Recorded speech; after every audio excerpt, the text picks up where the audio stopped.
Hi, and welcome to episode 35 of the Edgar Rice Burroughs podcast, where we talk about the novels of the greatest adventure writer of the 20th century. My name is Tim DeForest. I am the author of several books on pre-digital pop culture, like Old Time Radio and the pulp magazines that Edgar Rice Burroughs often originally published his stories in. I keep a blog on such subjects at Comics, Old Time Radio, and other cool stuff. And joining me today are Jess and Scott. You guys want to introduce yourselves? Well, my name is Jess Terrell, and you would know me from the Facebook discussion group, The Love of All Things Edgar Rice Burroughs, and always a pleasure to be with you all talking Burroughs. And I'm Scott Stewart, currently editor of the Herb Appa. We're coming up on the 40th year anniversary since that started. Looking forward to all the information, articles, and everyone's going to be contributing to it. And we still have slots open, so if people want to go out to Herb Zine and look up ERBAPA. We have about 4 slots left open, I believe. We have a limited membership. So if someone's interested in getting more involved with Edgar Rice Burroughs, please go ahead, go out there and use the contact information. Okay, and tonight we will be talking about Burroughs' novels Return of the Mucker. But before that,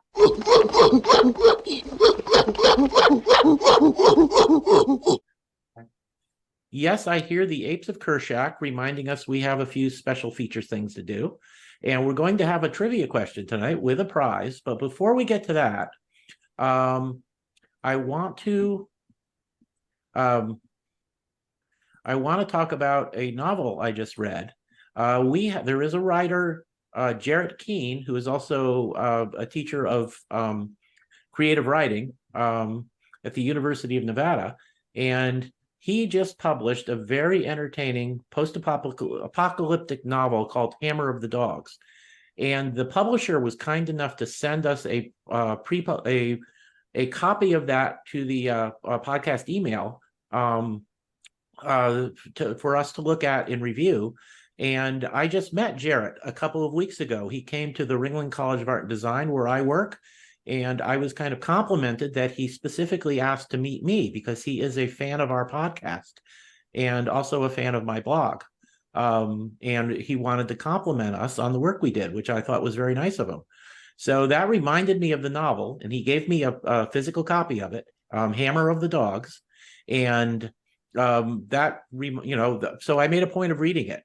And to my relief, I loved it because I would have really just felt very guilty about giving it a bad review. But it's a great novel. It's an extremely entertaining and exciting post-apocalyptic novel set in Las Vegas. And the world building here is pretty cool.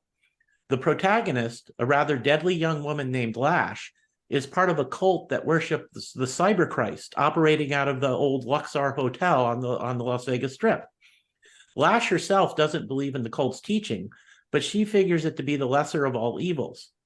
The cult's arch enemy is a man named Richter, who operates out of another of the old hotels and is thought to be a psychotic, power-hungry killer. Outside of these sanctuaries, the city is full of gangs and small communities that all have their own dangerous aspects. But when Lash is captured by Richter, she discovers that the situation is different and much more complicated than she thought. Now, this effective world building provides a great arena for the plot, which is driven forward by numerous action scenes. There's battles involving hand-to-hand combat, guns, drones, robots, and in one case, zeppelins. And these occur frequently. The climax is an edge-of-your-seat confrontation at the Luxor Hotel between Lash and her allies and several sets of bad guys. In addition to the usual array of drones, missiles, and machine guns, this final battle also includes a giant excavating machine and a flock of man-eating flamingos, making it for an unusual and unpredictable finale.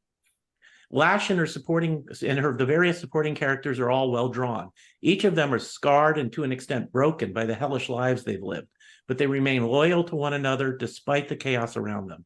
So, Hammer of the Dogs by Jarrett Keene. I appreciate him giving me a copy of it to read. It is now a treasured possession, and it is a superb adventure novel and well worth reading. And that is my book review of that. we also want to do a trivia question. And the trivia question rules are as follows. If you know the answer to this question, you need to send it to us at edgarsmailbag@gmail.com. And that email address will be in the show notes. So you don't need to make a point of scribbling it down real quick now.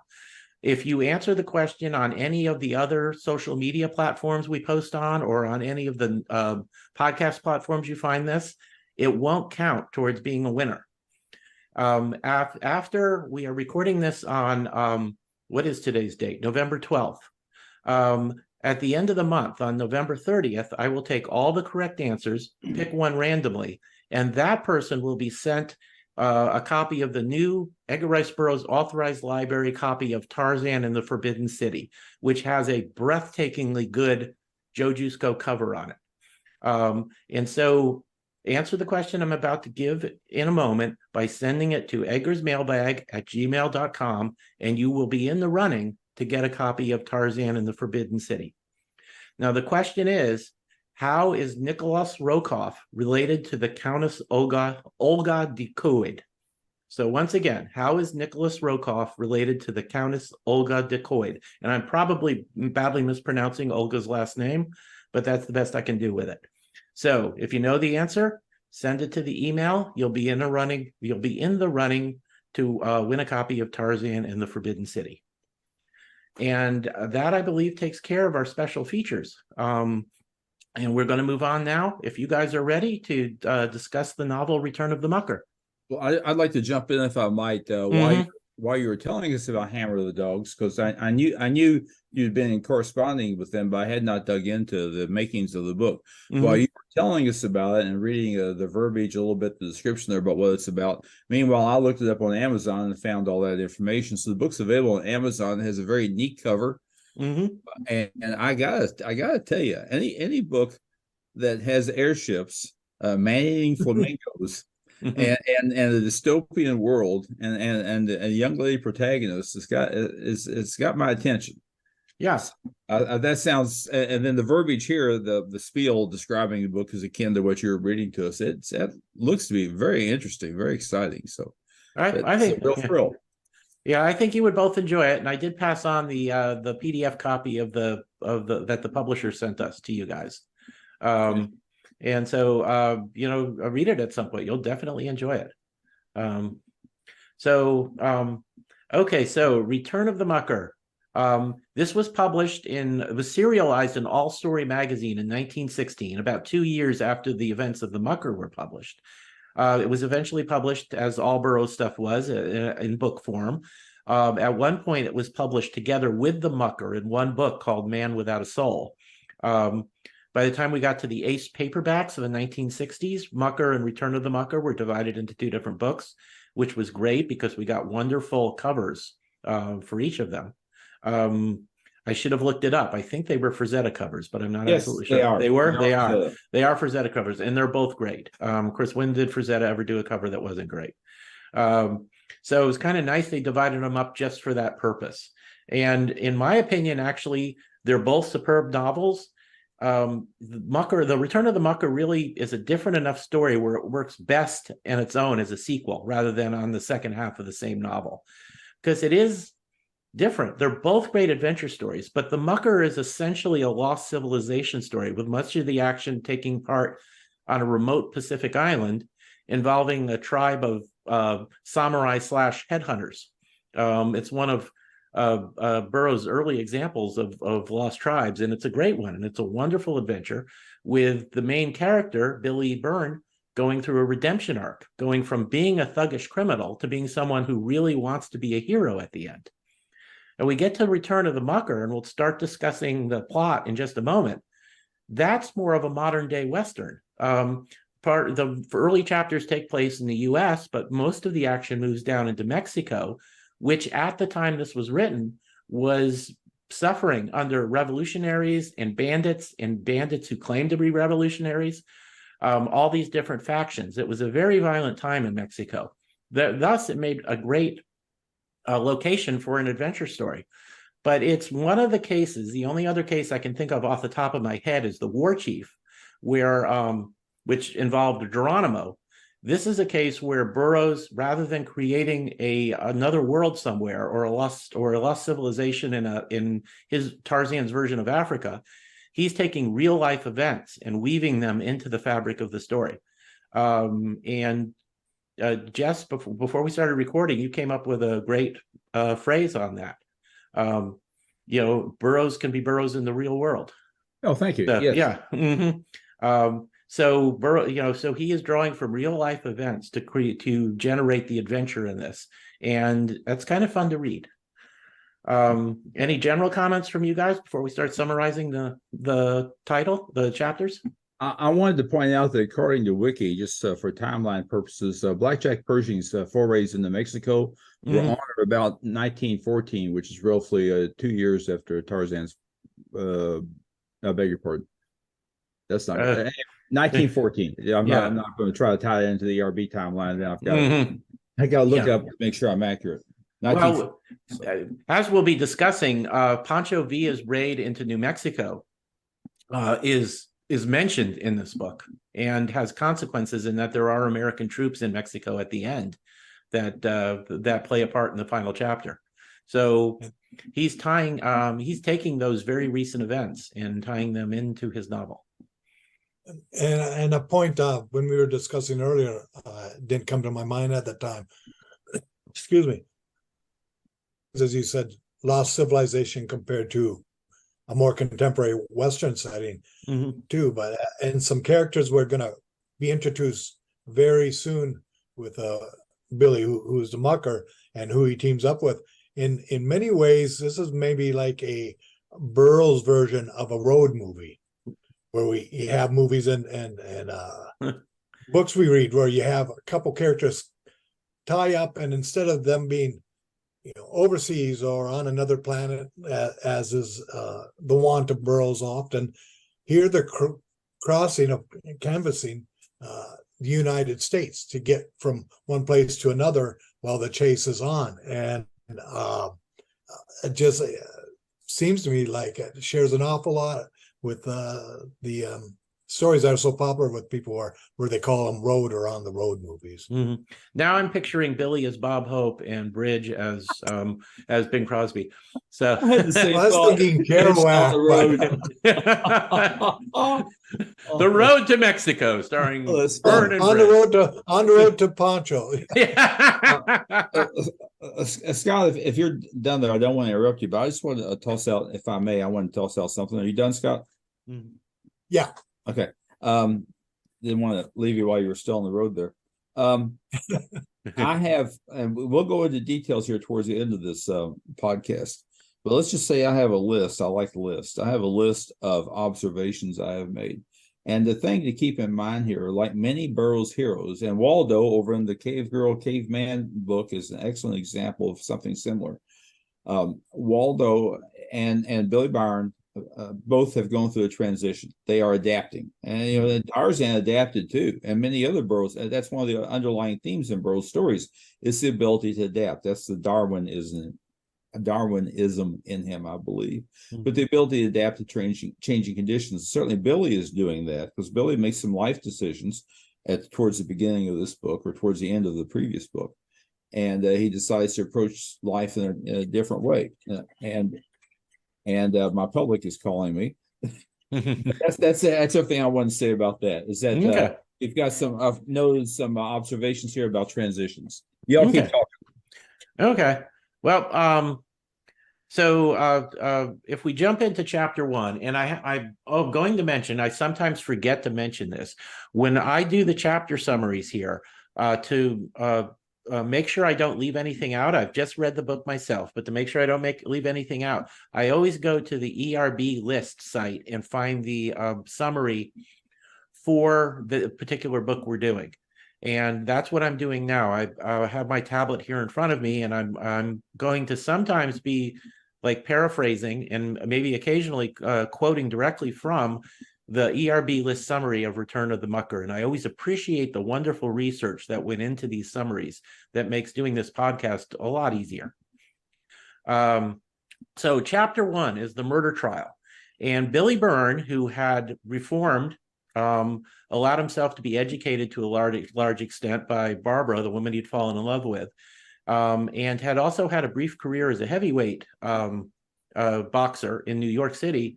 He's coming back to Chicago. He broke up with Barbara at the end of the first one because he felt that they were too socially distant from each other for it to ever work. But he's going back to Chicago because he wants to face the murder charge that made him run from Chicago at the beginning of the last novel. He wants to show that he's not afraid to be decent and to give himself up and trust to the justice system to show that he's innocent. But as soon as he gets to Chicago, somebody sees him, calls the cops. He finds out his mother has died in his absence. That doesn't really bother him too much because his mother was fairly abusive. He's arrested by 2 patrolmen before he can turn himself in, and no one believes that he was intending to turn himself in. There's a trial with perjured testimony, and he ends up with a life sentence. And he's a little bit made cynical again by this because he was trusting in the justice system to do right by him. And instead, now he's off to spend the rest of his life in jail. So he also sees in a newspaper that Barbara was going to marry somebody else soon. So he's given up on her completely. But he doesn't want to spend the rest of his life in jail.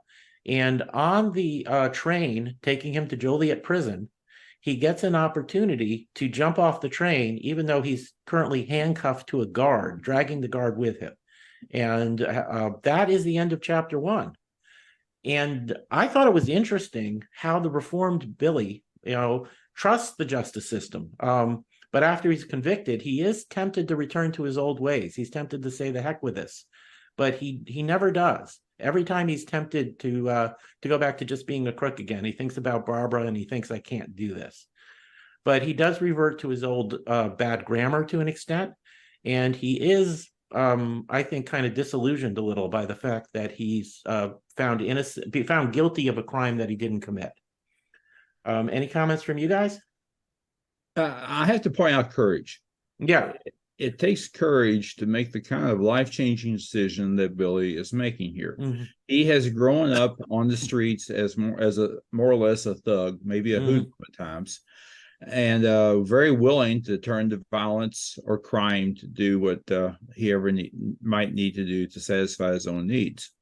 And he is trying to get away from that. Now, the thing about him, and that takes courage to make that decision. And it's a slap. He could easily see it. Most people would see it as a slap in the face when he takes himself back, turns himself in. They still sentence him to jail.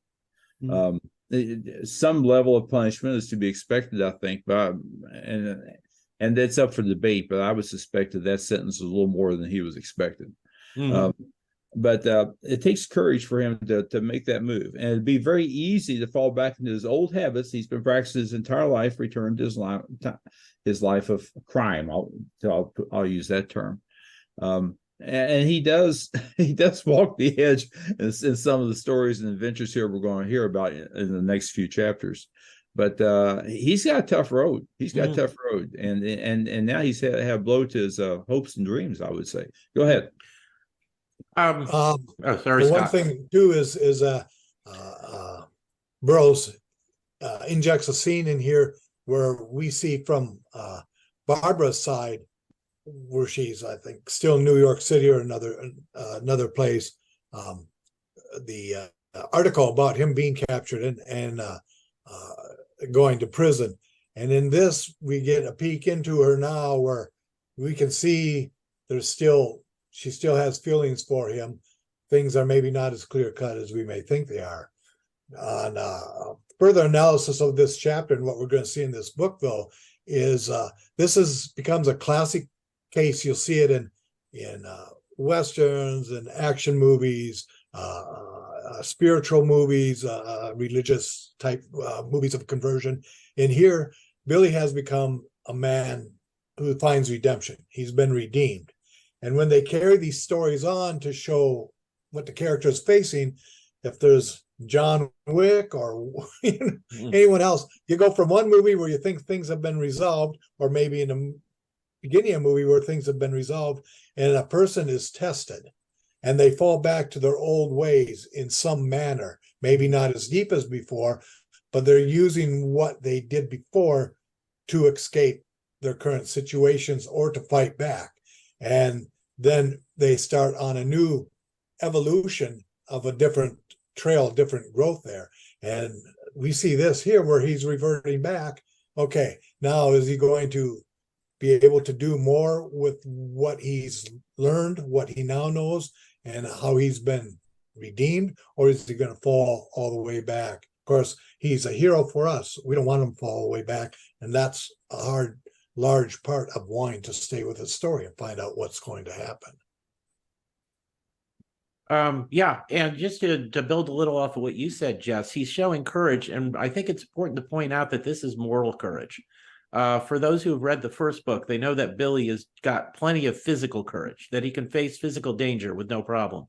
Moral courage is a different thing, and it can be a harder thing too. And so it's all the more to Billy's credit that in the end he doesn't give in to the temptation to return to his old life. And that takes enormous moral courage. So that's a very good point. If I may jump in again here, one of my favorite questions, as I've often said, is why do people do what they do? Here is he doing this, and I'm asking this to both of you because I wasn't clear after reading this. Is he doing this because it is the right thing to do? Is he doing this because he's wanting to rise to another social level so that maybe he'd go back and revisit the Barbara Harding situation? Why is he making this move? What's his motivation? I think to an extent there is a little bit of pride, and I don't want to take away from Billy's more exceptional moral courage, but there's a little bit of pride because he actually says, the quote is more or less that he's going to show them that he's not afraid to be decent. He wants to go back to his old neighborhood where they just know him as a thug and say, no, I'm not a thug anymore. Here, I am doing the right thing. You see? So I don't know if I think it's unfair to say that he was rubbing their faces in it, but I think there's a little bit of pride in his accomplishments. And I think also he's still thinking of Barbara. I think at this point he's given up. He doesn't hope to make a social jump to a higher level and be able to go back to her. He's already, even before he read the announcement, he was expecting her to marry Billy Mallory, his rival for her affections. I think he's always thinking also, if Barbara learns of this, then she'll think well of him. And I think that's part of his motivation as well.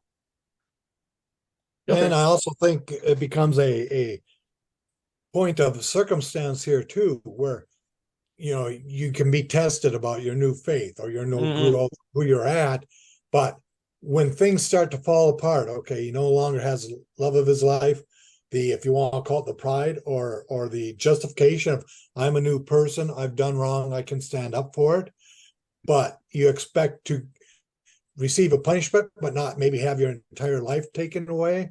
And then at the end of chapter 1, we see he's with the sheriff, the deputy, handcuffed to him, and they go by and he sees an open door from which he can get off the train, even though he's still handcuffed.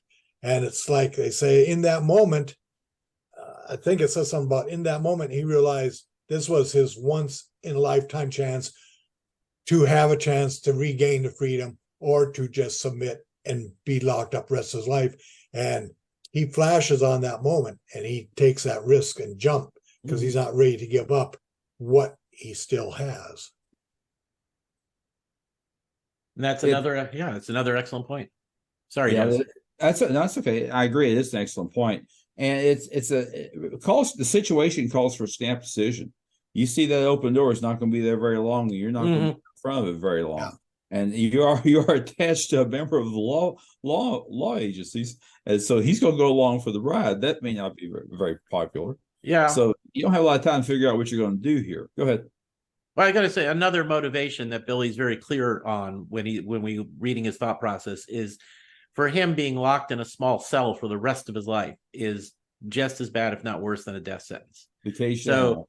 So yeah, and he does not want to be a caged animal. So he's. And I don't think that part is a moral decision. I think that's just he's facing something that he can't face, that he knows will be torture for him. So he's taking the chance on jumping off the train. Right. Thank you. Yep. So we get to chapter 2. He's jumped off the train with the guard. They land in some water at a culvert.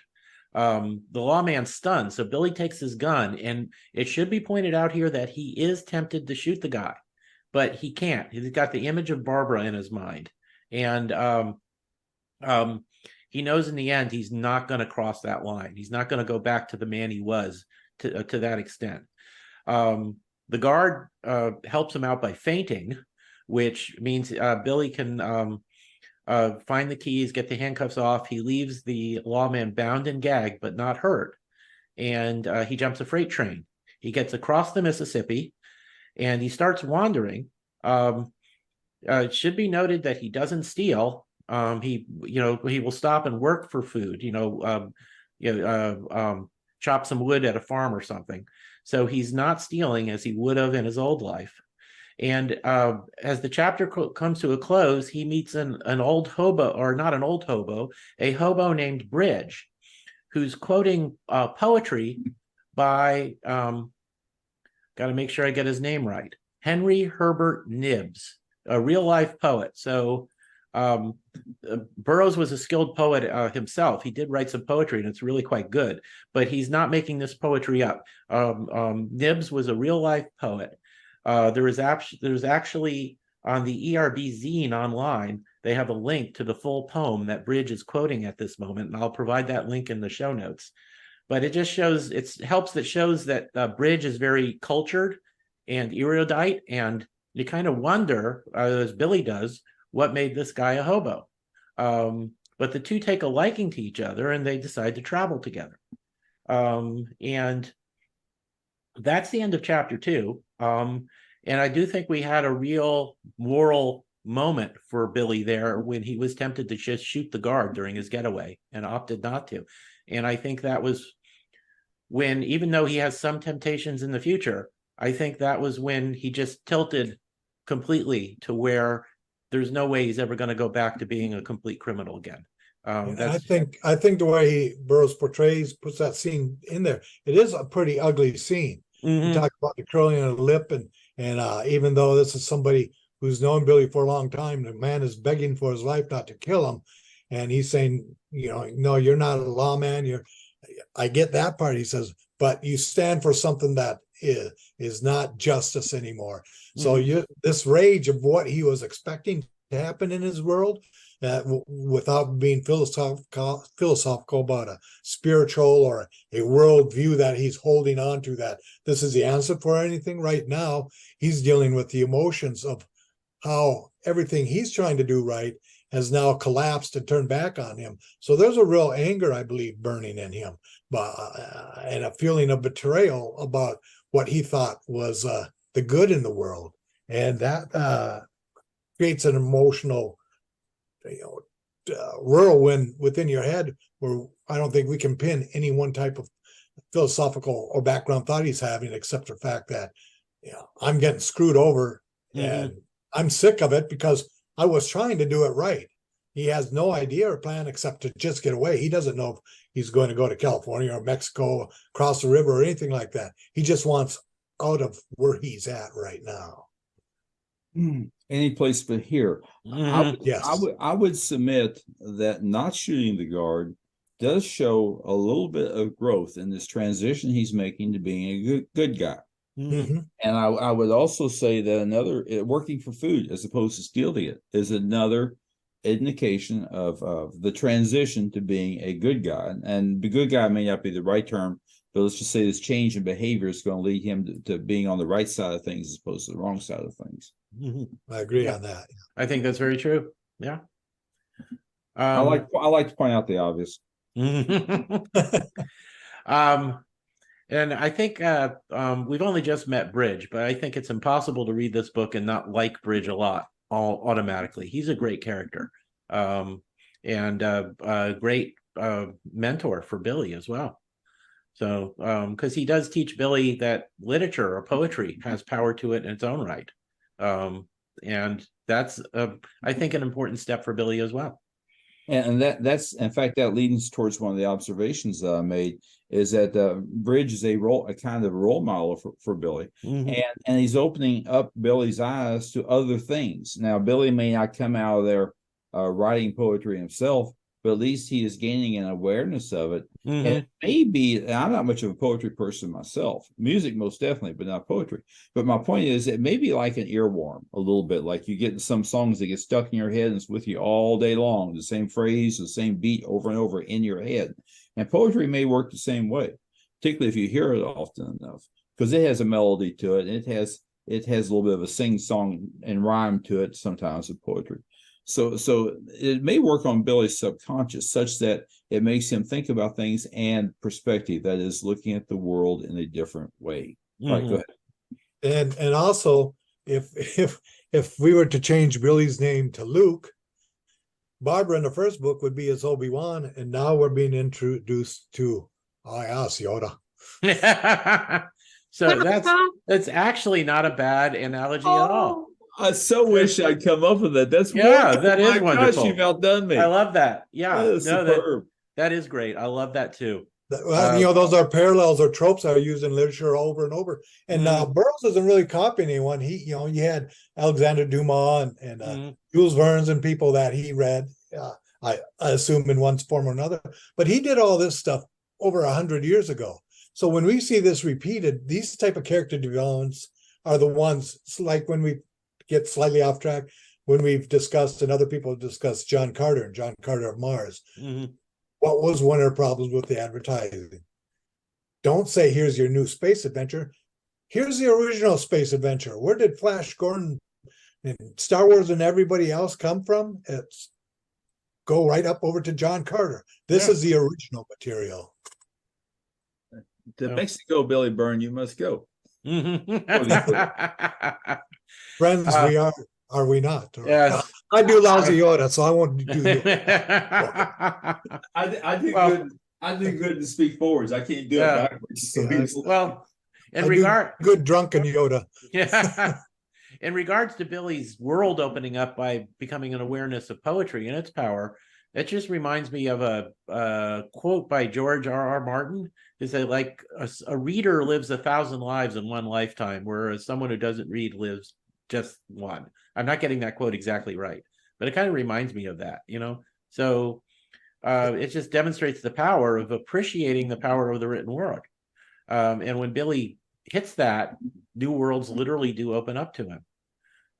The other thing I want to say is a complete tangent, but since you used the Star Wars analogy, Scott, I will say that something Angela and I did a couple of weeks ago. If you ever have a chance to go see Star Wars, the original movie Star Wars played with the music done live by an orchestra on stage on the screen, it's absolutely wonderful experience. We did that a couple of weeks ago, and it was just great. So, but I'm glad to hear you say it, because I had the opportunity to do that last year sometime. I did not, and I'm about as big a Star Wars fan as you can find, but I didn't go. And now I wish I had. Yeah, you should have. My ears open. You should have. It was a wonderful experience. Okay, we are moving on to chapter 3. We have an example of Billy working for a living when he chops wood for some food, and the farmer's wife gives him the food in a pail, and she's surprised later on when he returns the pail.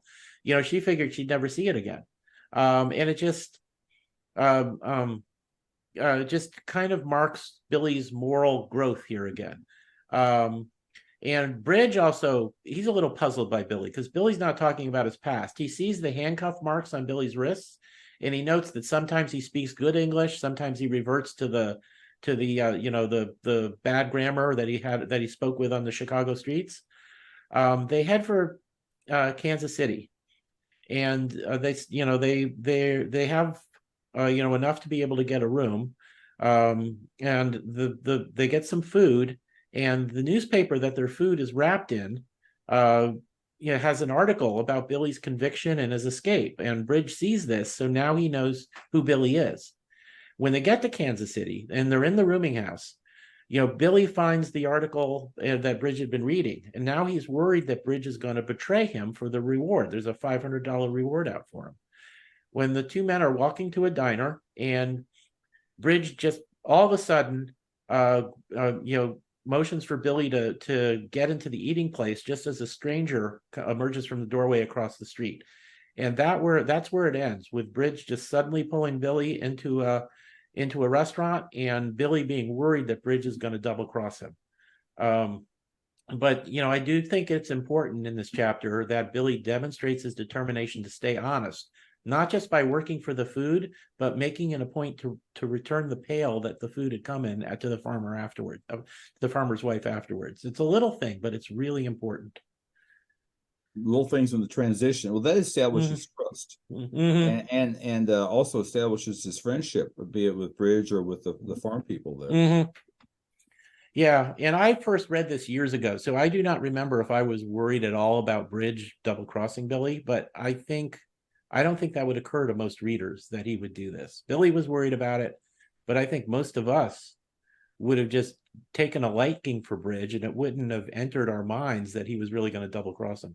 Well, I think if you consider Billy's upbringing, so to speak, in his early days on the streets, he probably doesn't easily trust anybody, because a few times he may have trusted someone, he may have gotten stabbed in the back or the front. No, I think that's true and appropriate, but I just think those of us reading the book, of course, we get to see Bridge's thoughts to an extent as well as Billy's. I don't know if Burroughs intended for the readers to be worried that Bridge was going to double cross Billy, and like I said, I can't remember if when I first read this many years ago, if I thought maybe Bridge would double cross him, but I don't think most people reading this book for the first time would occur to them. Bridge is just too obviously a likable guy and an upstanding guy. Along those lines, I would suggest that years ago when this was written, and then some years afterwards, if a fellow quoted poetry, he was an okay guy. Yeah. And in today's world, I don't know what to tell you. I wouldn't trust. I wouldn't trust. You gotta earn my trust. But back then, I think that'd be a good indicator. Okay. So, any other comments on chapter 4 here, or on chapter 3 rather? Chapter 3 rather. Sorry. One thing we see in this chapter, and we'll see it in later chapters too.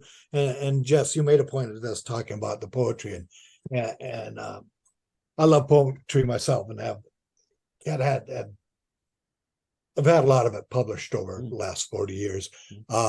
But this, I don't think this is intentional, but when you're talking about the music and musical scores and themes, Indiana Jones, Star Wars, Jaws, where you have that music theme that pops up for certain points. Well, and here we're going to continue to see the recitation of verse that pertains in some form to the current situation, almost like a poetic bridge, connecting with that. But this verse, to me, reminds me of what you're talking about as the music, and in a musical score, where this comes up, and we'll have a little bit of this verse here that adds an extra commentary to what is actually happening at that time. And I found that an interesting device that the author uses in the book here. And are you done? Because I just thought of something. Yeah, thanks. I didn't want to step on you, but you just pointed out something to me that as many times as I've looked at this book over the years, and the story never hit me. Billy's making a transition from one lifestyle to another. We've established that, and I've used that word transition now several times, and we're only getting started. Another word for transition is bridge. And I just now realized that Bridge, the person, helps Billy with his transition. That's brilliant. That never occurred to me either. That's man. Now that you've pointed it out, I'm kind of embarrassed that it wasn't obvious. So Burroughs is probably making his list of character names. He thought, well, this person's going to be the bridge for Billy's transition. And he jotted it down just as a working name, like I like to call it, a working name. You can always change the name of your character later on before it gets published. And he may have decided to hang on to it. That sums it up right there. The name works. Yeah, it does. It works perfectly. That's awesome. Can I go home now? Yes. Yeah, you get a gold star for the day. So yeah, okay. Any more comments on chapter 3? No, just finding it interesting how we're seeing him explore and do new literary devices to grow the story. Are we on chapter 3 or 4? We're on chapter 4 now. I'm about to summarize chapter 4. I'm sorry. I you're said, about to start. Okay. Good. yeah, I said chapter 4 by accident a few minutes ago. I No, apologize. that's okay. That's all right. I've got a comment on chapter 4, but I'll wait till it Yeah. gets. Okay. Go ahead. But in this chapter, Bridge pulls Billy into the diner's washroom, and he tells him that, you know, he saw a Chicago cop across the street, and he knows that he's after Billy, and he wants to help Billy get away. So Billy realizes at this point that he can trust Bridge, that Bridge is going to be his friend and is going to stick by him. And they leave, but they're spotted by two hobos who in chapter 2 had attacked Bridge, and Billy had beat the snot out of him to save Bridge. So those guys recognize them, and they tell the cops where Billy's where Billy is.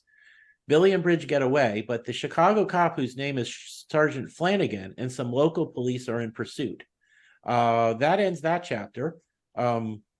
Those two hobos are going to play an important part in chapter 5, but in the meantime, this is key.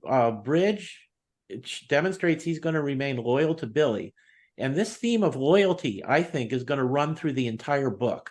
You know, Bridge and Billy will remain loyal to each other. But you know, Barbara will be loyal to Bridge as a friend later on. Eddie, the cowboy we meet later on, will remain loyal to Billy after Billy helps him. So there is this theme of loyalty that the people we like in this book consistently show to one another. And I think if you had to attach a one-word theme to this book, I think loyalty would be my choice. So comment. It's always interesting, I think, to break down a story in those basic elements to see if this is a story about loyalty, let's say, or a story about courage, or a story about transition. And sometimes usually you get multiple answers to that, but that's where we are, I believe. I think you're correct. It is a story about loyalty in many respects. I had a comment that I was quite proud of, not like my last one though, regarding the police officer named Flanagan. It's a good thing I'm not a betting person, because I learned a long time ago I'm not a betting person because I lose. However, I still use the phrase. I would have bet money, which I'm not going to, but I would have, that there were several police officers named Flanagan in the great movies of times past. Well, guess what? There's a wiki page devoted to this. Kid you not. Is there really? I discovered it doing research. One of the first things that popped up. Now, I'm not saying it's complete, but it does have a lengthy list of fictional police officers on there. And I was trying to think of the name of the police officer in the Top Cat cartoons. That was Dibble. So that doesn't qualify either. But anyhow, there was no one on that wiki page, and I don't know the number of people that were on there, but it was a pretty good list. It may not be complete, but it was a good list, good size list. I mean, there's no one on there named Flanagan, and I'd have thought sure that in some of the old Gumshoe movies or noir movies, there we go, noir movies, that there was a police officer named Flanagan. And I still think there was, but it sure wasn't on that list. All right, that's all I have. Well, there was a stereotype in fiction about the Irish police officers in big cities, which is based a little bit on real life, that the people from the Irish community often did end up serving in the police in New York and Chicago and other big cities. It was just, an employment opportunity for them. That's been my perception, yeah. So which makes it all the more surprising that there haven't been more Flanagans in fiction.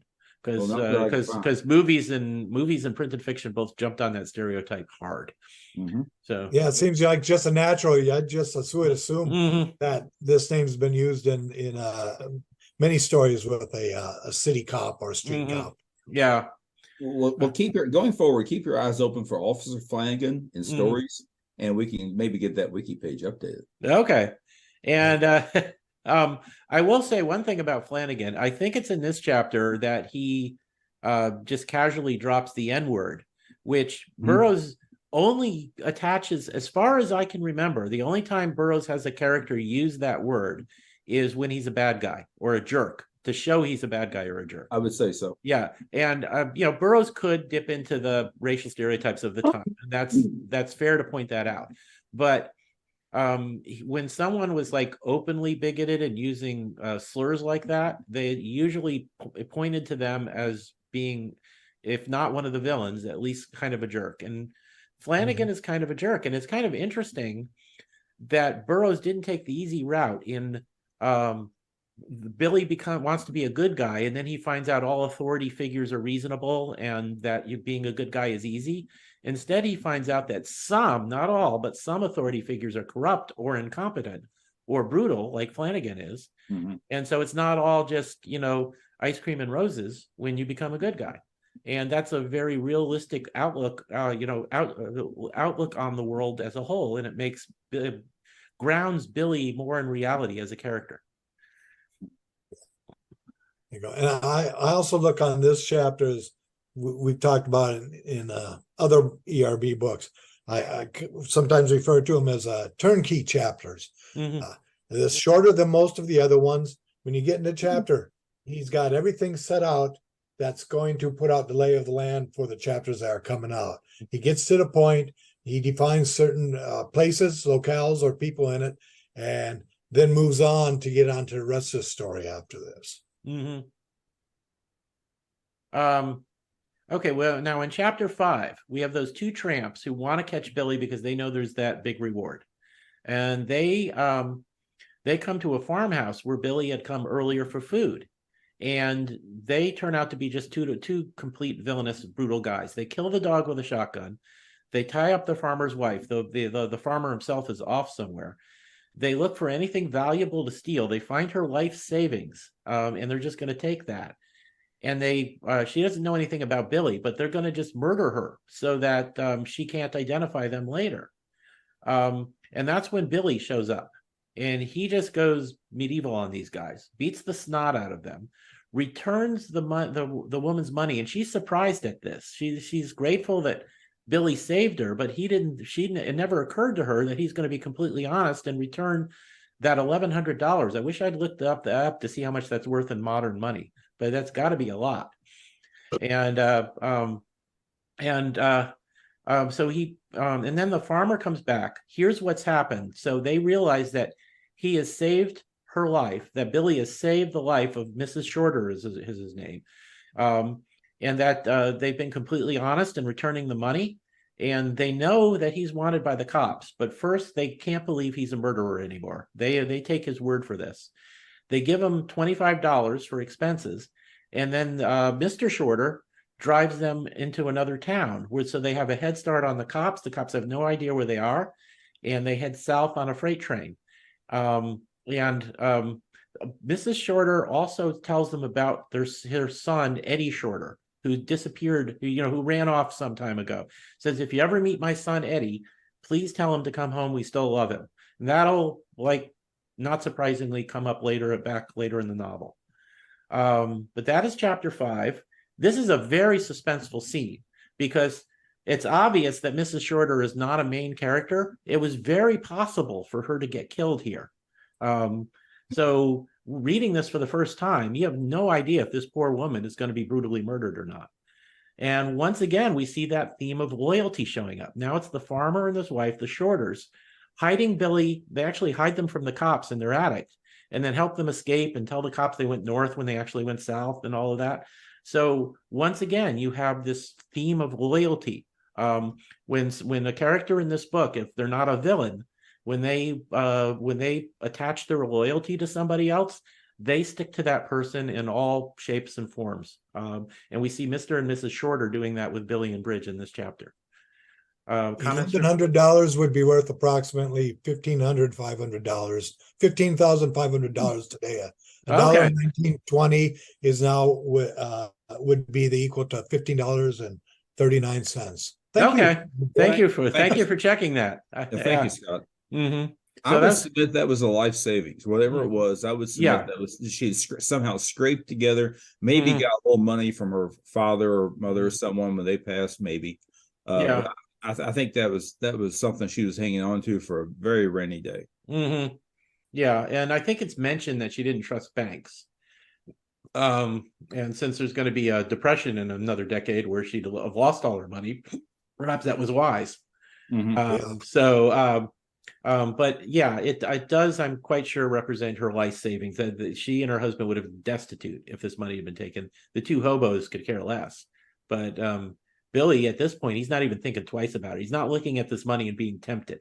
He's looking at this money and think, this belongs to Mrs. Shorter. I'm just going to give it back to her. So, but this still indicates the transition that he's been through. it does. Because Yeah. Oh, it previously, very much does. He might have at least considered hanging on to it. Yeah, I agree. I think so. I think even a few chapters before, right out, if this happened right after he'd gotten off the train escaping from, right, he still would have given the money back, but he would have hesitated for a moment. Then he would have seen Barbara in his head and he would have given it back. right. Now he's reached a point where it's just the natural thing to do. Yeah. So, but it just has an action scene. This is an incredibly suspenseful moment when they have her, the hobos have her tied up and they're talking about the best way to do her in. That is just great stuff from an action adventure point of view. So any more comments on this chapter? No. Okay, chapter 6. And they're going to get to Mexico in this chapter, but Flanagan arrives at the Shorter farm rather. They arrest the tramps. Mr.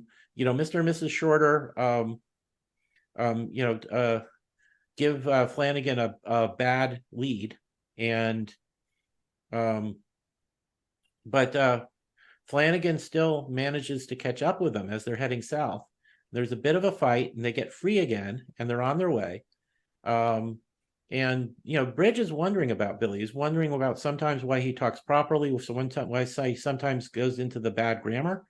And Billy tells him that he was influenced by the woman he loved, but he doesn't give her name. So later on, when Bridge meets Barbara, he's not going to realize that this is the same woman that Billy loves. They find their way into Mexico and they want to find an American ranch where they can get a job. The Mexican says you really ought to get out of Mexico. It's really violent down here. There's all these different factions. There's Pancho Villa. They call him Fernando Villa, which was his real name. So he never actually says Pancho Villa, but whenever you see Villa, it is Pancho Villa. Same guy. And there's bandit groups. There's bandits like Pasita is the one they mention, who's particularly violent, and he leads his own faction. And as they're talking, some of Pasita's armed bandits come up and they take prisoner of Bridge and Billy and the Mexican Miguel that they're been talking with, and they take them to their camp. So that's chapter 6. And this is where, as we were talking earlier, that Burroughs uses current Mexican politics accurately in here. There were all these different groups, all these different factions. Pancho Villa was in charge of one of the major factions. But even though Pasita is a fictional character, his sort of bandit gang was common in Mexico at that time. People who were taking advantage of the chaos of all this revolutionary fighting in order to just steal and get what they want. So Pasita is an historically accurate character, even if he isn't a literally historical character. Also, a bit of trivia. At one point, it says when Billy's about to hit somebody, it says it was safe to say that he never heard of Van Bibber, but he knew, as well as Van Bibber knew, that it was well to hit first. And I read this and I realized I had no idea who Van Bibber was, so I looked it up. And he's a fictional character created by the writer-journalist Richard Harding Davis, who is kind of like a snobbish character who gets into various comedic adventures. And in a story in the volume called Van Bibber and Others, we read, quote, a reformed prizefighter had once told Van Bibber that there are 6 rules to observe in a street fight. He said he'd forgotten the first 5, but the 6th one was to strike first, unquote. And the Van Bibber novels were actually very popular in the 19-teens. And this is what Burroughs was drawing that reference from. And it's something that his readers were more likely to recognize then as today, when Richard Harding Davis is pretty much forgotten as a writer. So bit of historical trivia there. I'm glad you dug that up, because I was wondering too, and I meant to look into that because I kind of figured it was something like that, but I sure did not know who this Van Bibber guy was. Mm-hmm. Transition. Excuse me. I want, while I got the floor. The notion of who was it? Bridge was asking Billy about his change in wording or things. Mm-hmm.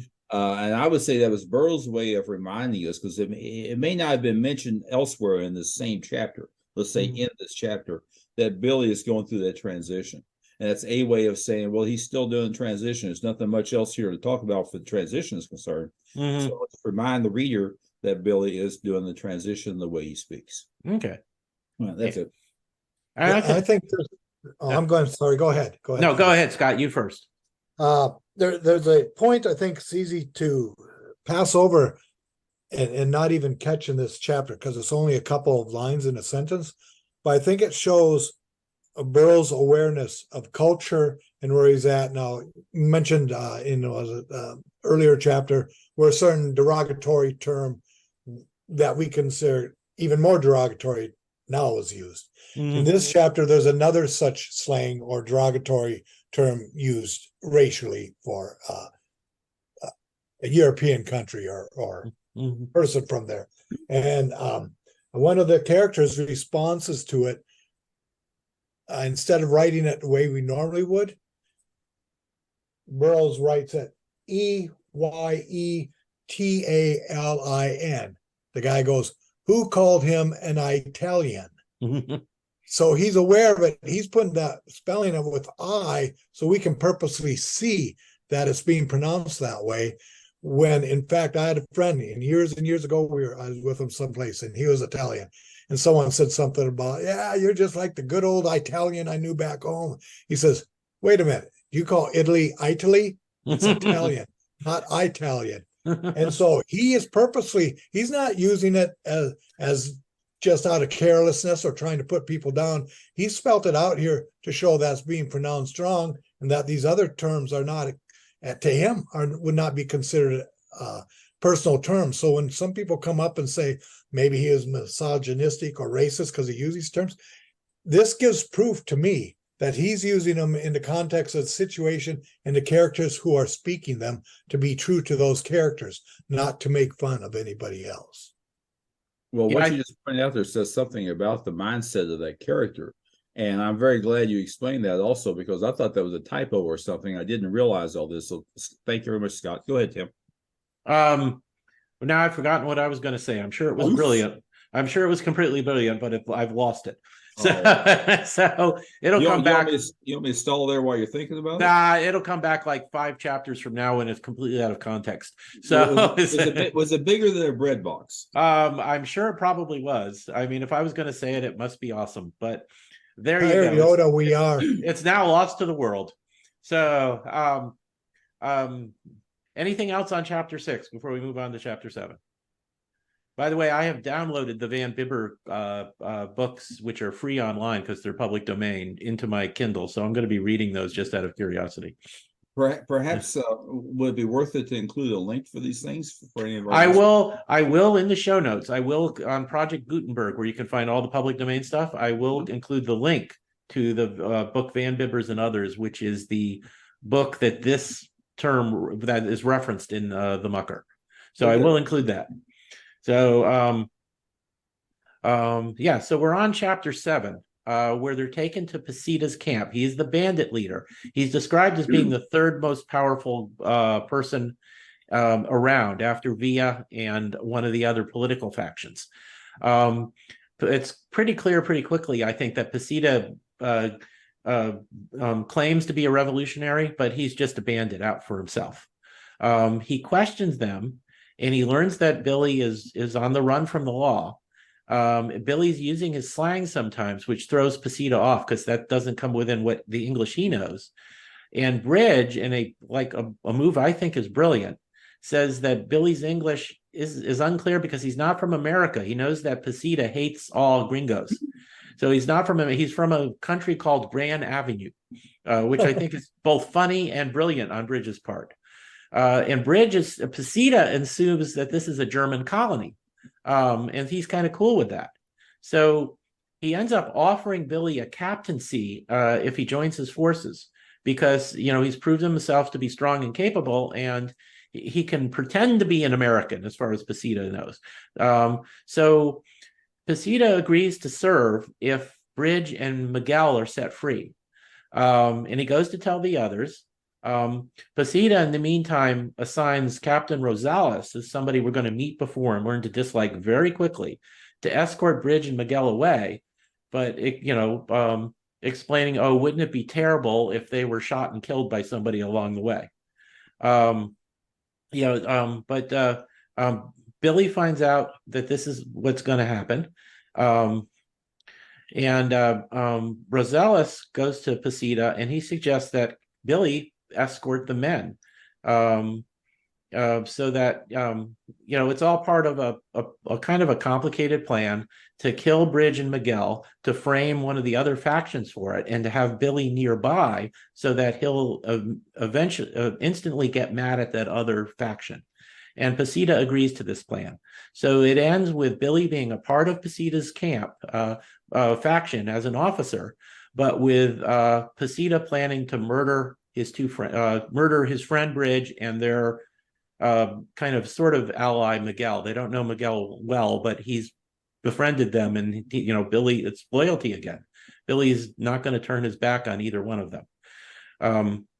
And so that's chapter 7. And it really is funny, the bit where Pasito learns that Billy isn't a gringo because he comes from the country of Grand Avenue, which is a German colony. I just love that bit. And points to Bridge for thinking of that on the fly. So, and I think it does a good job of once again emphasizing how confused and violent Mexican politics was at that time. So, any comments from you guys on this chapter? Nothing for me. Okay. Yeah, I think you got that one covered really well. Okay. Well, chapter 8, Billy's leading Bridge and Miguel away with 6 men in the escort. These were all picked by Pasita. But Miguel had actually overheard some of these plans during the night. And he knows that there's a couple of snipers up ahead who are going to pick them off. And Billy's going to think one of the other factions did it. So, Billy leads them off the trail to go around the ambush point. His men object because they know the plan is to get Bridge and Miguel killed. This leads to a shootout where, Billy, Bridge, and Miguel have to draw the revolvers, and they have to shoot it out with the 6 guys in their escort. They kind of have the element of surprise here, and they win. Then they are able to also get the drop on the sharpshooters who were going to do that way with them. Although Billy's horse is killed, they get rid of those bad guys as well. So Miguel asked Billy to join Pancho Villa's forces, but Billy says he's going to stick with Pasita for now, even though the other 2 think that's a bad idea. He sends the other 2s on, and he returns to Pasita's camp. Bridge is sad by this because he thinks Billy's going to his certain death. But when Billy returns, Pasita's out on a raid, and when he comes back with a couple of his men dead and several wounded because they were caught by Pancho Villa, he explains that Billy comes up with a story to Pasita that his men also were ambushed by Villa, that all his men were killed, and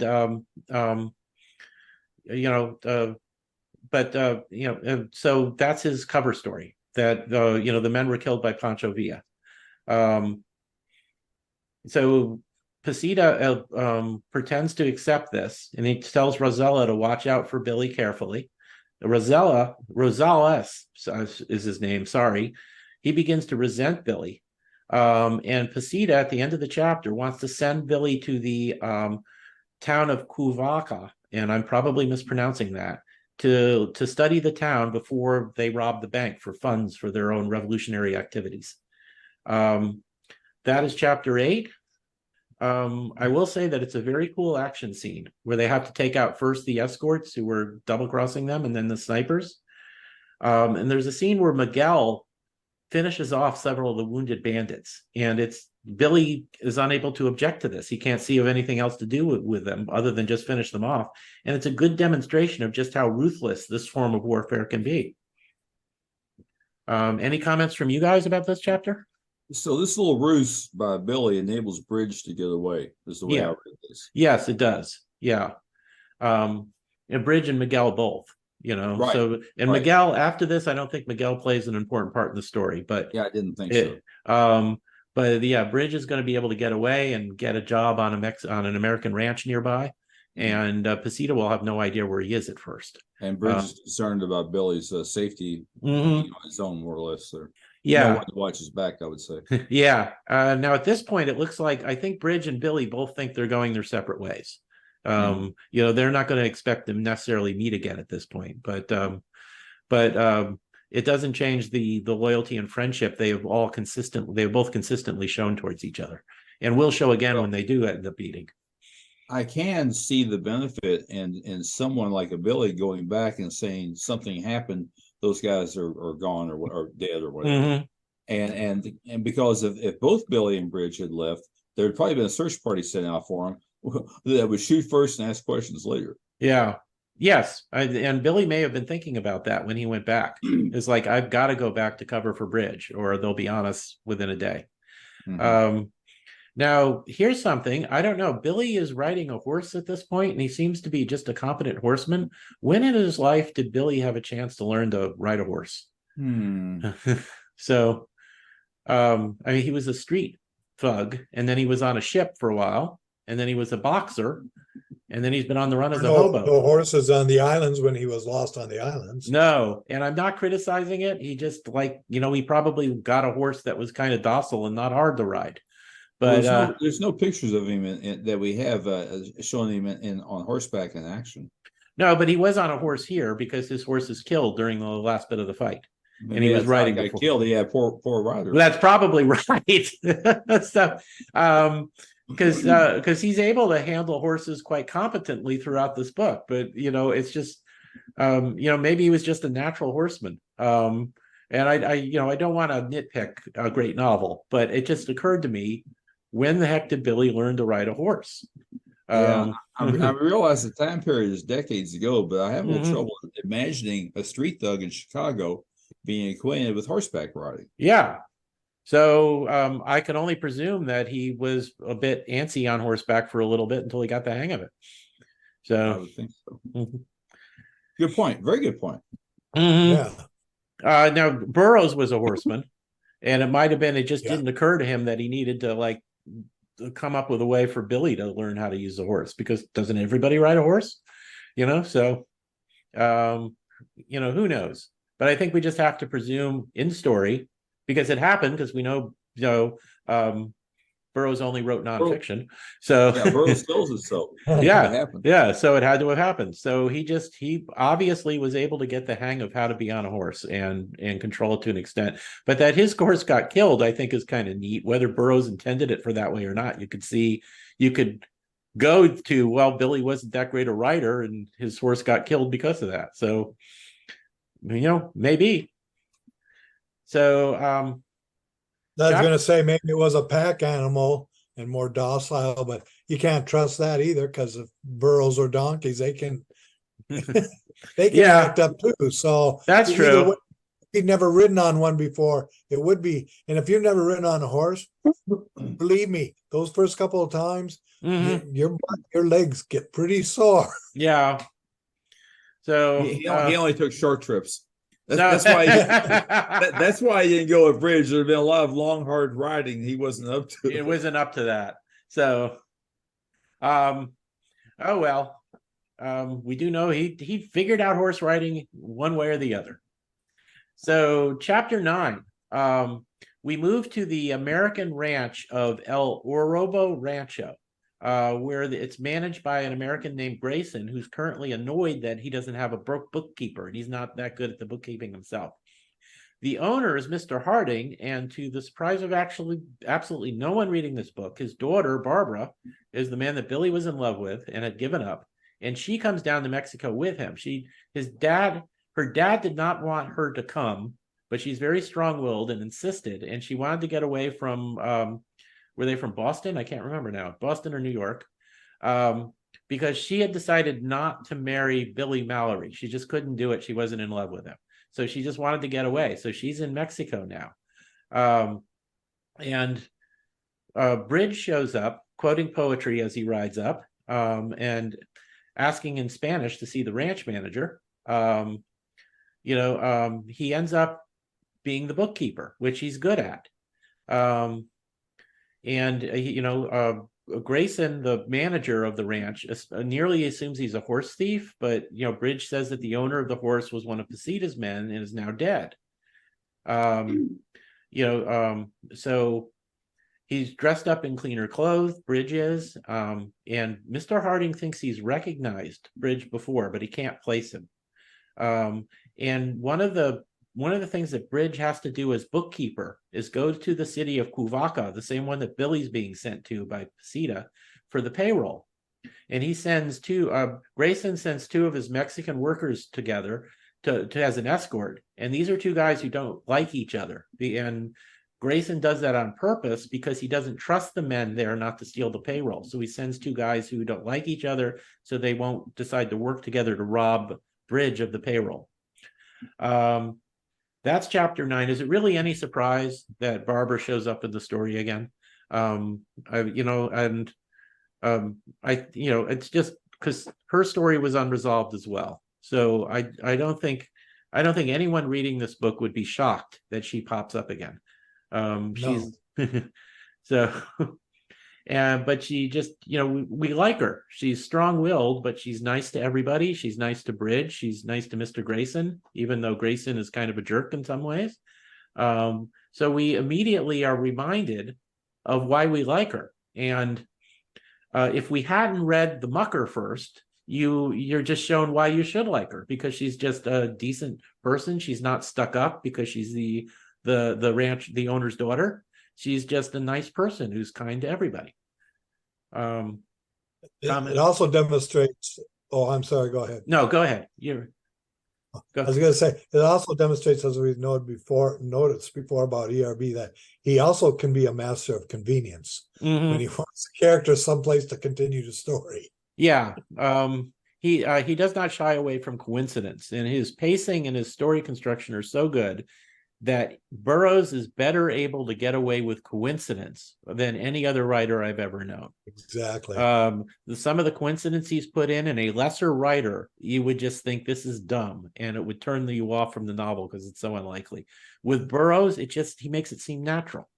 And I have to admit that when I first saw the name Grayson, I thought I was reading Greystoke. I'm like, ooh, crossover universe, here we come. Well, if we want to cross over, we can say he's a relative of the Flying Grayson Circus Act, where their son would have been Dick, real easy. Their son Dick will, yes. Yeah. Every time I see the word Grayson, that's who I think of. By the way, Barbara Harding lived in New York City. New York City, okay. It was Waldo who lived in Boston. Yes. So, okay. Any other comments on chapter 9 here? Not from me. Okay. Well, chapter 10 is an interesting chapter because Billy's been sent to Cuvaca, and I know I'm mispronouncing that, but my Spanish is as bad as my French. So Billy, checks out the bank, which, he knows that Pasita wants to rob. And it's kind of interesting. Billy is he doesn't want to be a bad guy anymore, and he wouldn't rob a bank on his own. But he knows that these funds are going to be taken to help the revolution, to help the poor people. And even though Pasita is going to turn out to be a rotten person who doesn't want to help the poor people, in Billy's mind, there is a moral justification for robbing this bank. It's kind of like a Robin Hood situation. It's going to take this money and it'll eventually be used to help the poor. But he has to trust, or convince himself to trust, that the money will be used as intended. Yes, and I think he's going to gradually realize that there's just no way he can. I mean, he already knows Pasita tried to double cross him by having Bridge and Miguel killed. So, but he also has realized that this is a area where ruthless actions are sometimes unavoidable, as when Miguel shot the wounded ambushers, and he couldn't think of a reason for saying no. So he's thrown in with Pasita, and he's still going to stick with him, at least for now, and that means robbing the bank. And he comes up with a way of renting a room on the second floor. There's a rooming house over the bank, and cutting through the ceiling and getting down to get the money. And kind of a fun scene later on where the two Mexican the hands who came with Bridge enter Billy's room by mistake later on because they're drunk, and one of them falls through the hole into the bank. And they almost get shot as robbers before everybody figures out what's going on. Bridge gets on a horse and goes north, hoping to catch the robber, not knowing it's Billy, and get the reward. Billy has kind of a moral question. Should he return to Pasita, or should he head for Rio with the money? And then he realizes if he takes the money himself, he'd be a thief. He's okay with it as long as it's for a cause and a revolution. He's not okay with it if he keeps it for himself. Bridge catches up with him, and they actually briefly shoot at each other before they realize who it is.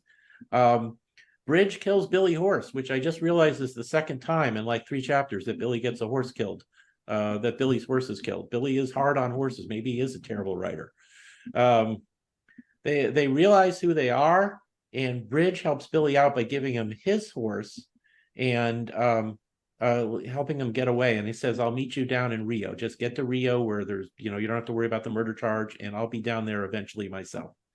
And Billy makes a getaway on Bridge's horse, which came from the ranch of Barbara's father, which will be important later on.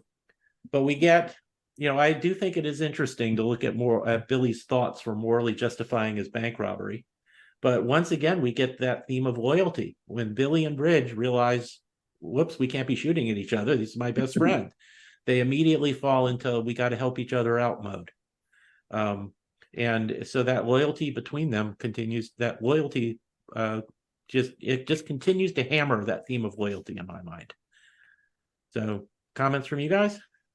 Well, a couple of things. I recall now there was a cowboy handbook that was used extensively by all the cowboys in the westerns that we grew up watching. Mm-hmm. And of course, many movies prior to that. So it may go back farther, back to the times of Burroughs with the cowboy handbook, where if you were going to be a cowboy, you had to have this handbook that told you how to ride your horse and how to shoot while riding and chew tobacco properly and those kinds of things. and then the other thing that was supposed to be funny. The other thing, I think it should be standard procedure for anyone involved in a Western. It's particularly the banking business inside the Western, and that is always check your walls for holes. It's common practice for someone to pull into the hotel next door to your bank that shares a wall and dig a hole in there or knock a hole in there and overnight to clean you out. Mm-hmm. So I'm done. Okay. Well, maybe Billy found that handbook on the way to Mexico and he read up on it, and that's how he knew how to ride a horse. Well, that's the point I was trying to get to. So there we've got an explanation for Adobe Illustrator. The same handbook says locate the hotel next to your bank and dig your hole or make your hole. So okay. Any comments from you, Scott, on this chapter?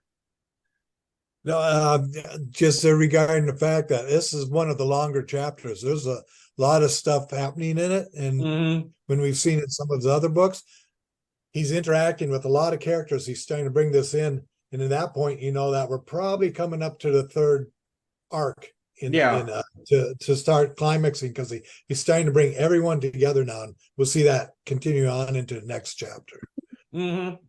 Because in chapter 11, when Bridge gets back to the ranch, they're talking about how he lost the pony. The pony's name was Brazos, and it was it was a very docile horse, which is why they gave it to Bridge, because I think they actually mentioned he's not an expert rider. So Bridge didn't have any business being able to ride a horse any more than Billy did.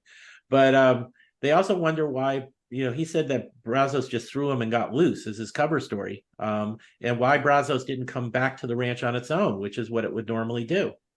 Bridge in the meantime is getting tired of being in one place. That's one of the reasons to become a hobo. He just likes to wander.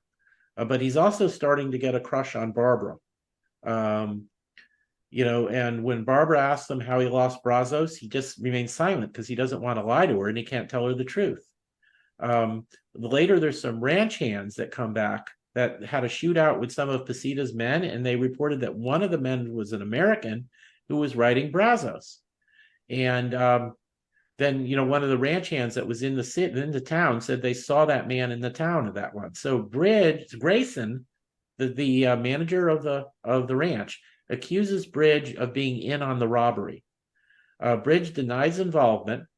Grayson says he'll send Bridge to Via to get the truth. And Bridge knows he's a dead man if that happens, so he does the old like swiping the lamp from the desk to make it dark and make a getaway. And Barbara helps him get away. She locks the door and throws the key away after he runs out. So they have to worm their way out through a window. And by that time, Bridge has got a head start. And Mr. Harding says, tells Grayson, don't pursue him, just let him go. And then later, and this is important, Grayson comes to Barbara to say he likes her spunk. And, I love you. Will you marry me? Like any other Burroughs heroine, everybody within 10 miles of her is falling madly in love with her. And she just dismisses him and says, no, you're not, never talk to me again about this, because she doesn't like Grayson very much. And that is chapter 11. We have more examples of loyalty with Barbara helping Bridge escape. So that theme of loyalty again. We get just seems like it's just a side thing that Grayson has a crush on Barbara and tries to propose and she turns him down, but that's actually going to be an important plot point later on when Grayson makes a morally questionable decision, to say the least. And it's just more good action stuff. Bridge having to get away in the dark, and this all advances the story even further. And you can see, Scott, you mentioned in the last chapter, this is where Burroughs is starting to bring everybody together. It would be interesting to chart out where every one character was at any one time, because it's actually kind of complicated, but it works. It all makes sense. And by the time they all end up in the same place, it'll all make sense that they should be there in the same place. So this is really just great plot construction and a great job of keeping track of where the different characters are at any time, so that it all makes perfect sense from a storytelling point of view at the end. Pieces on a chessboard. Yeah, that's a good way of saying it. Does Bridge at any point in there, because I don't think so, but I may have missed it. Does Bridge there, he has some feelings for Barbara. She's probably a pretty girl, intelligent. Mm-hmm. And there's probably a shortage of those out where they're living. Mm-hmm. So that may be one reason why she's popular. Yeah. But is there any indication that he says anything to her about having an interest in her? Does he? I don't think he ever does. I think he later tells Billy that he's found this girl he likes a lot.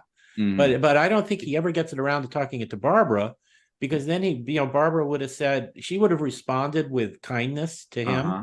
Grayson was a jerk, so he just gets an icy, don't ever talk to me about it again. Right. Bridge, she would have treated with kindness and compassion, but she would have just said, no, those feelings aren't there for me. And that never happened. Right. And I distinctly recall Bridge saying something to Billy about her. Mm-hmm. And I think you're very correct that Barbara would have been kind towards her, but probably would not have returned any affection. Yeah. So when Bridge was talking to Billy, he would have known he didn't have a shot, and he would have brought that up. So he hadn't gotten around to saying, Barbara, I love you yet.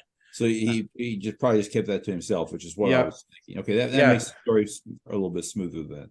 Yeah. Okay. So if you count Billy Mallory, the rich guy she was going to marry at the beginning, who doesn't personally appear in this one, but had a major role in the last one, that's like 4 people in love with Barbara in one novel. Which I think Jane might beat that out, like in Tarzan's Quest or something, but it's like all Burroughs heroines are pretty much irresistible to any man within a mile of them. I'm just grateful we only had 2 people named Billy. I don't think we would have had.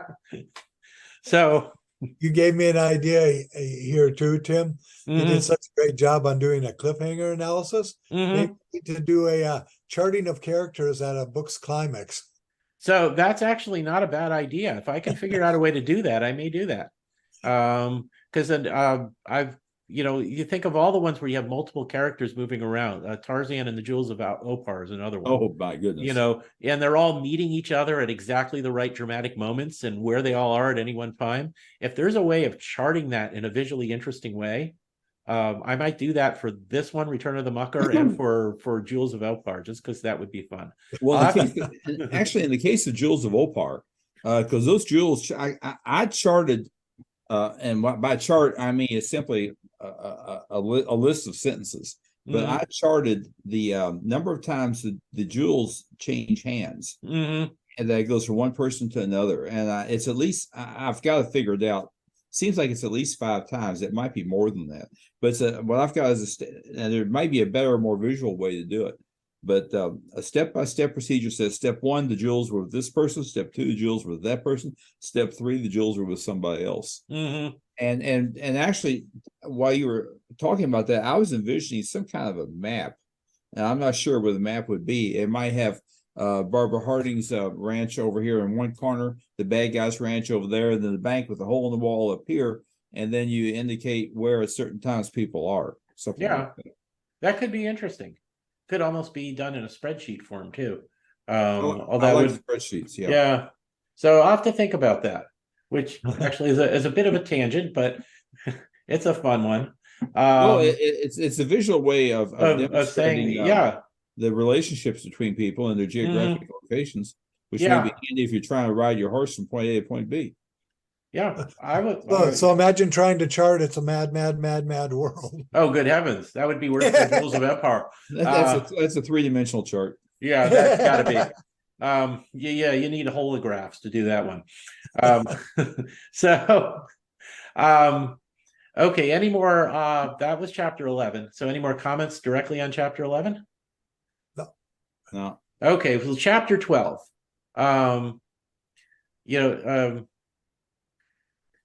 Or chapter. I'm sorry, I jumped ahead. Nope, we're on chapter 11. Yeah, 12. Yeah, we're on 12. We are on 12. Yeah, Yes. that sounds right. Mm-hmm. Okay, so that starts out. Barbara's actually worried because she's learned that Bridge has been captured by the Villistas, by Pancho Villa's people, and they've arrested him for the theft of the bank and of the money from the bank. And she wants to do what she can to bring about his rescue.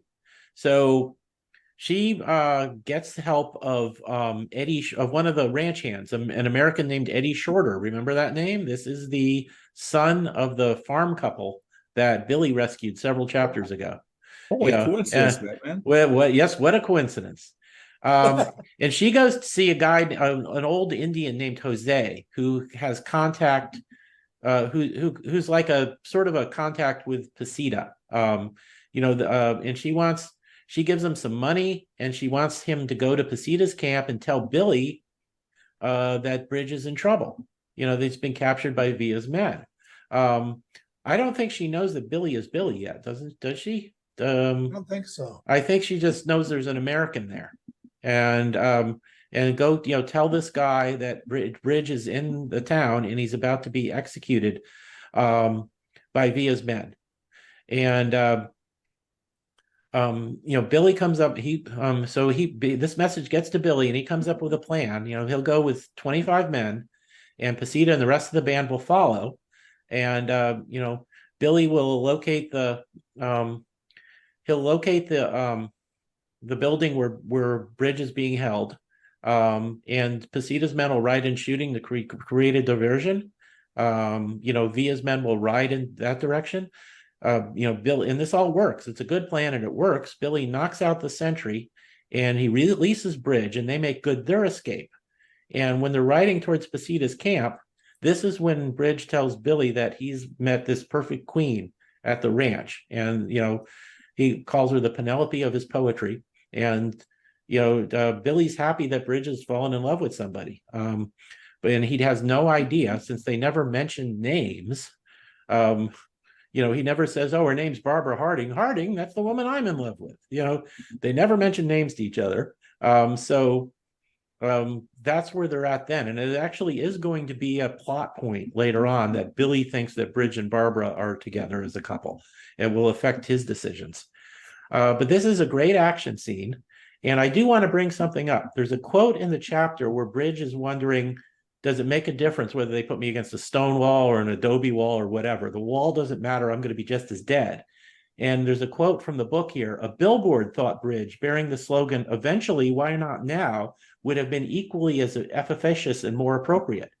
And there was a advertising slogan for gold medal flour that had begun in 1907 and was used through the 50s and was in billboards all over the United States that said, "Eventually, why not now?"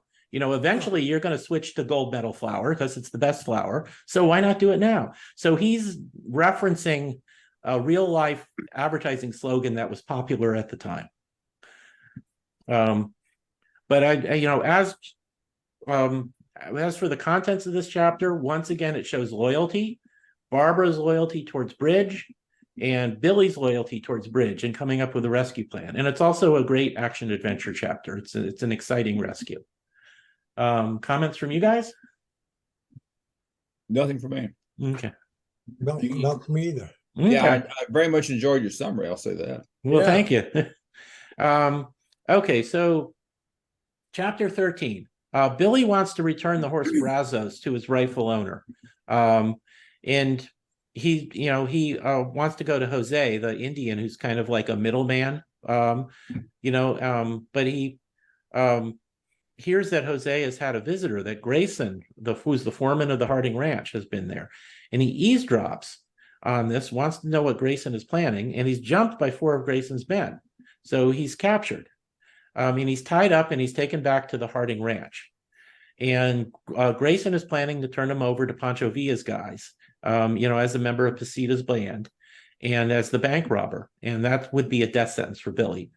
He's locked up, and Eddie Shorter is sent to guard him. And Billy learns Eddie's name, and he realizes, oh, this is the son of that couple in Kansas. And he wants to be set free. But Eddie's reluctant to do this. He doesn't want to shirk his duty. Barbara enters, and she sees that it's Billy, and she thinks that Billy's broken his promises about going clean and going straight. And as they talk, Billy realizes that she's Bridge's girl, or thinks, that this is the girl that Bridge is in love with. And so he assumes that Barbara is in love with Bridge as well. So there's all this confusion. She thinks that Billy has gone completely rotten again, not realizing he had what he sincerely thought was a moral justification for robbing the bank. And Billy is just assuming that Bridge and Barbara are now an official couple. But she still wants, Billy to save Bridge. That's why so he's assuming that she wanted Billy to save Bridge from the firing squad in the previous chapter because that she loves him. So they're just misunderstanding each other, and both still have wounded pride, so they won't just talk this out as they should to get rid of all these misunderstandings. So that is chapter 13, and this is a pretty typical Edgar Rice Burroughs misunderstanding between the protagonist and the girl he loves, that they just don't, that they get prideful or angry at each other, and they just don't, a few declarative sentences could fix all of this. But I think it's a very human, realistic thing that they just don't talk about it calmly and get all these misunderstandings cleared up out in the open. But we also have more themes of loyalty. Now we have Eddie and his conflicting loyalty towards wanting to help Barbara and Billy and wanting to remain loyal in his duties.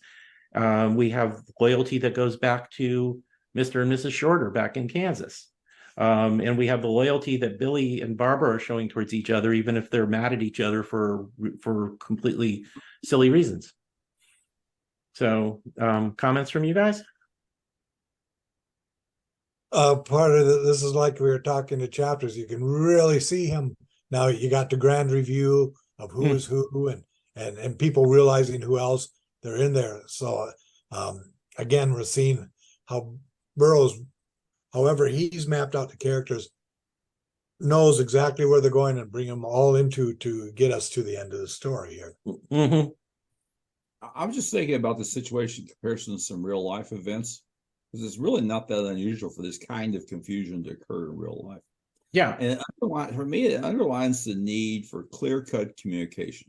You can see something, you can draw conclusions from what you've seen, but you might, by golly, even though he was definitely kissing her, was she kissing him back? Well, you may draw the wrong conclusions, okay? And that's why it's essential, I think, to just flat out ask people. Yeah. Are you kissing him back? And she goes, oh, no, I wasn't. Yeah, and, but it... and then you're faced with the question of trust. Mm-hmm. And if you see that happen again, then the trust goes out the window. But my point is clear communication. And without clear communication, all kinds of confusion can occur. This could have gone on for another 10 chapters. Yeah, it could have. But it's also completely realistic that when emotions are involved, people don't Oh, always definitely. think or react rationally. Definitely. So, yeah. Okay, so chapter 14, Barbara, she really is hurt by her encounter with Billy, but she's still determined to help him escape. She doesn't want him to get killed. And there's what I think is a wonderfully suspenseful scene of her going deeper into the ranch to try and find Brazos, her horse, which is really the only one that she can handle, so that she can get Billy free. And she finally does find Brazos. It takes her some time because it's night and the ranch covers a whole lot of territory. She has to ford a river at one point, I believe. But she gets back, she frees Billy, and she returns and then she returns to the ranch house. Now Billy goes to Jose's hut, but back at the ranch house, some people kidnap Barbara, and while these were people this is what Grayson has arranged with Jose for Barbara to be kidnapped.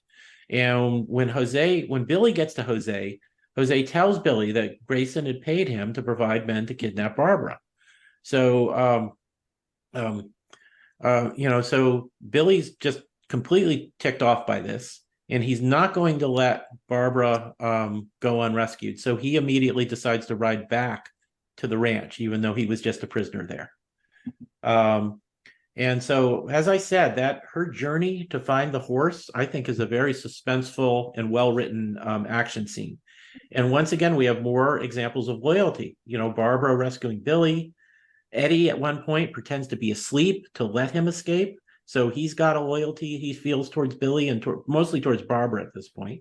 And then Billy returning to an almost certainly, he'll get killed or captured situation because he finds out that Barbara's been kidnapped and he needs to help her. So comments from you guys? Well, this chapter reminds me, we're now starting to see what we were talking about in the very beginning. Mm-hmm. They kind of the full circle, coming back to the point of redeeming himself, the redemption. Because this reminds me so much of the attitude and the flavor of the climaxing chapters in the Mucker, where he stands his ground so the others can get away. Whether he's going to get killed or not killed, most likely killed. Of course, he's here, so we know he didn't do. But he's taking that same resolve. Everything that he knows that's good in his life, he is going to step forward to try and make the best of that good and make sure that good lives on instead of walking away or ignoring it. He puts himself completely on the line here for the same reason he was going to turn himself in at the beginning of the book and then had to, ran away or took off from that. He's come full circle to being the Mucker as we knew him at the end of the last book. Mm-hmm. Yeah, I agree. This is the scene where Billy is now there. I think he really crossed that point before, but this is where we get absolute confirmation that Billy is now a hero and he's always going to be a hero. So, any other comments? I will say it really goes back to a movie I was watching the other night. This is going to sound like I'm off topic, but I'm really not trying to be. Crossing a river on a horse. How to successfully do that? Because river bottoms are not going to be smooth. There's chances of holes, and the depth may go up and down. And you see people in the westerns do this all the time. It was and it's mentioned here. And I was watching a western the other night where they did that. There was a little bit of difficulty, but they made it across. Of course, probably had a bunch of stagehands out there checking out the river before anybody got in.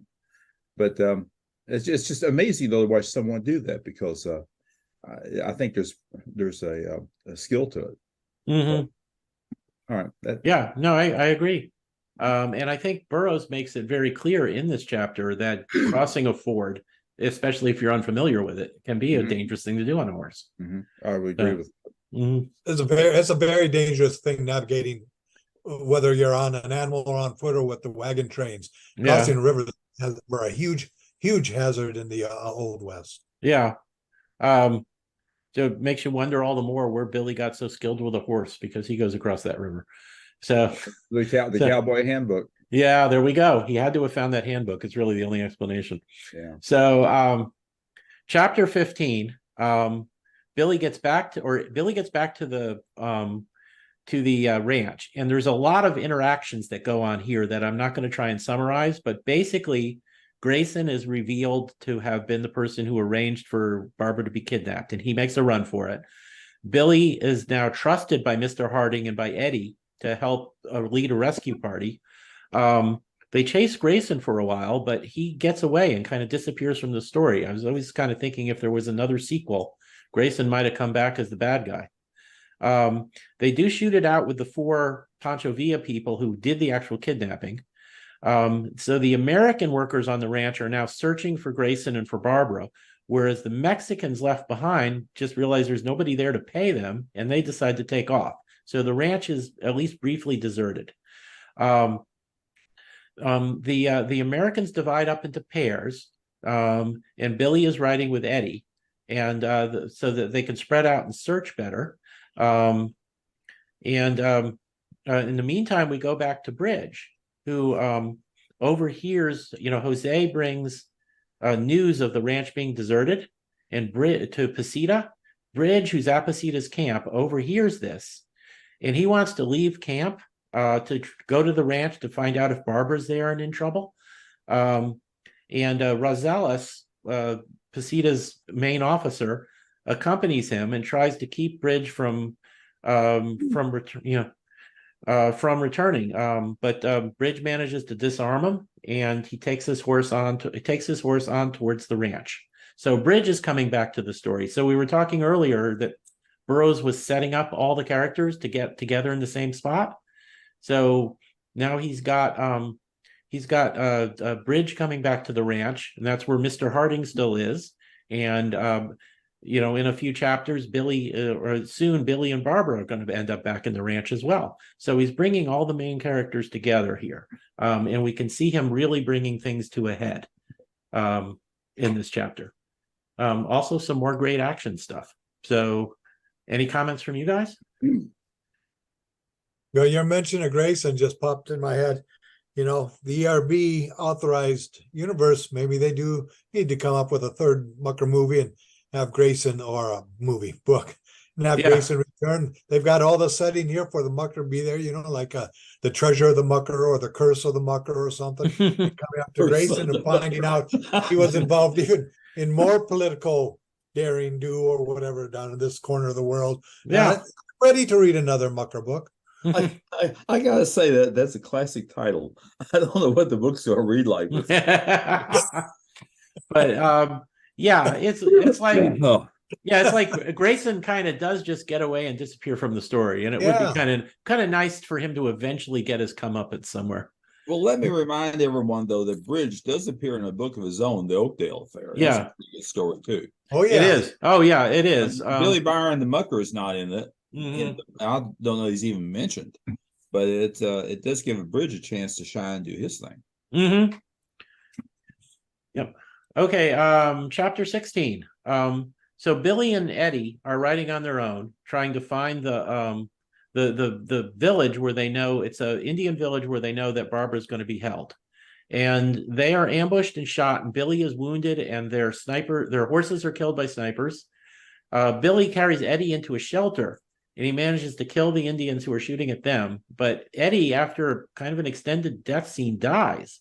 But that night, Billy goes on alone, sneaks into the village, manages to figure out what hut Barbara's held in, and grabs her and gets a chance to grab her and make a run for it. And as they're fleeing up the canyon, there's a rifle that goes off in their faces just at the end of the chapter, kind of a nice cliffhanger. So that is chapter 16, which I think Eddie's death scene, especially after the courage he shows and after he had said he was going to go back to his parents and all of that, this is heartbreaking. I did not want Eddie to die. I liked him. I wanted him to get home to his mom and dad. Burroughs managed to get an awful lot of emotion, I think honest emotion, into this death scene. So because I would have expected originally that he'd survive somehow. The whole thing, like you said, get back to see his parents. Yeah. So it is breaking. Yeah. Now like Billy's stuck with getting to take this terrible news back to back to Mr. and Mrs. Shorter at some point. So it really reminds me of how much emotion he's put in other death scenes. Who was the character in Beast of Tarzan who helps Jane get away and then gives his life? Kind of Sven? It's the Swede. Yeah, the Swede. Yeah, the Swede. Yeah. That's I mean, true. when he died, it's just like, oh man, he was awesome. I didn't want him to die. But a death like that does add a dose of realism. It does. It provides a twist and a surprise for the reader, so keep you engaged. Mm-hmm. Keep your reading here. Yeah. And actually, I was just thinking, typically, when Burroughs nears the end of a story, you get down to that last chapter or two, and the pages and the stack of pages to read is getting thinner, so you're getting towards the end. Mm-hmm. And suddenly Burroughs starts cleaning up all the loose ends and tying everything together, and generally does it. And the pace kind of picks up a little bit, and my reading pace picks up a little bit too, because I know it's near the end. And I want to get all the information that he's got to give me here, and so everything's turned up a notch. But then to throw you a curveball like that, it does make you stand back and say, well, I didn't see that one coming. Yeah. I thought this is going to have a happy ending, but here we got this little tarnishment over here. Mm-hmm. Big tarnishment, depending if you're emotionally involved with that character. Yeah, and it was kind of hard not to be. You can't not like Eddie. He's Right. a cool guy. He's brave. He's loyal. Yeah. How are you going to tell his parents, as you said? Yeah. So, okay, but then we come to the final chapter, chapter 17. Bridge arrives at the ranch. Pasita is on his way with his men, so they've got to prepare for battle. It's Mr. Harding. There's 2 Mexicans who didn't run and a Chinese servant who haven't run. So with Bridge, that's 5 people. They actually use the telephone to try and call the town and ask if Pancho Villa can help, but they discover he's turned against the Americans and he's up doing his raid. I assume his real life raid, Columbus, New Mexico, which occurred on March 9th. 1916. So that kind of like, we know the exact date of this. It's March 9th, 1916. Pancho Villa's raiding New Mexico, Columbus, New Mexico. And that's why he's not around to send help against Pasita. So Pasita arrives. They've barricaded themselves in the ranch house. And there's this great last stand scene.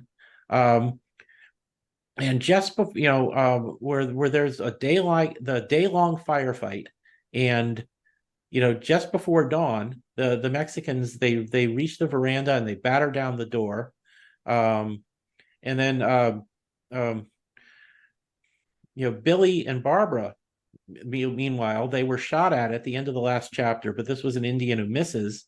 Billy hits the guy and breaks his neck. They reach the ranch just in time to save Bridge. Billy gets the jump on Pasita and he holds them prisoner and forces them to drop their weapons. They take their horses and they ride away. They meet Pasita's Lieutenant Rosales with some horsemen, and there's a day-long fight until they reach another American-owned ranch, owned by the Clark brothers and a friend of the Clarks named Mason. And they eat and rest there, but while they're there, the Pasita band, and this is with the 2 main bad guys, Pasita and Rosales both, they attack. Bridge is wounded. Several other people are wounded. Billy manages to kill Rosales with a blow to his face. They're besieged all night long. Billy decides to make a ride for it to try and get help. And he manages to get away on a horse. So once again, he's a great horseman, despite growing up on the streets of Chicago. And I shouldn't keep making fun of that, because this is a wonderful book. I shouldn't nitpick. Well, riding some of those rails in Chicago can be dangerous. Yeah, I suppose so. But he meets the 13th U.S. Cavalry, which in real life was one of the units that pursued Villa back into Mexico. So I really love that he gets this historical detail right. He returns with the cavalry in the nick of time. He shoots and kills Pasita. And he just finally goes to Barbara and says, "I love you." She says, "I love you." And that's about time. And they return to the States together, where they run into Flanagan, the Chicago cop. But Flanagan says that the real murderer finally convinced to the murder and that Burns been pardoned. So they go back to New York. Bridge goes back to the hobo life because that's what he wants to do. And the book ends pretty much happily for everybody. I mean, Bridge didn't get the girl because he liked Barbara, but he's dealing with it in a healthy manner. I read once that broken hearts are like a toothache. It throbs for a while and then you get over it. So, You so, hope. so this is an action-packed chapter in which we have not one but two intense last stand situations, each one in a different ranch house. There is something I noticed in the description of the last fight at the Clark Ranch. Said there's 9 people there, but when the fight was coming to an end, one was dead and 3 was wounded. And we know that Bridge was one of the wounded. And it mentions both the Clark brothers and Mason, their other American friend, all have dialogue. So the other 2 wounded people and the dead person, there was the Mexican servant. One Mexican was killed in the first fight. So there was the Mexican servant and the Chinese servant. And then one other person one of the Clark brothers or Mason must have been wounded as well. It doesn't tell us exactly who's dead and who was wounded other than Bridge. Are you saying we have an unaccounted person? No, it all adds up. The dead guy must have been either the Mexican or the Chinese. Okay, he's dead. And right, he's dead. And then the one of them had to have been wounded. And then apparently one of the Clark brothers and Mason must have been wounded as well, even though they don't mention that in their dialogue. Well, sometimes Burroughs does have intentional loose ends that either is for his use later on in life or some of his successors later on in life. I don't think this is a major detail at all. It's just he doesn't clearly identify who's dead and who's wounded, and I was just curious. It doesn't involve any of the major characters. They're all red shirts, but I still wanted to know. So, by the way, Chicago Historical Society called. They're sending you some horses. Okay, there we go. So any questions, comments? I'll get the right word eventually. Any comments about this chapter or final comments about the book?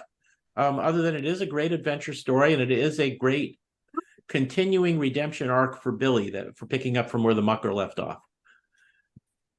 Well, I want to apologize to everyone for all this coughing. Go ahead, Jess. Go ahead. Excuse me. I just want to apologize to everyone for all this coughing I've been doing in the last few chapters. It has absolutely nothing to do with the story. It's just the way I am. I cough a lot. All right, go ahead, Scott. You're trying to say something. Yeah, one of the things we've discussed in the Mucker and here the return of the Mucker is we feel ERB was taking a slightly different approach to more traditional storytelling in novel form, the narrative compared to the other action stories we'd see. And from what I've been able to tell, a lot of my books are in storage, but this is the longest final chapter he has in any of his books, I believe. Okay. He has a whole lot of stuff, and we've mentioned other ones where there'll be a medium length chapter and then a 1 to 2 to 3 parts chapter wrapping everything up nice tight.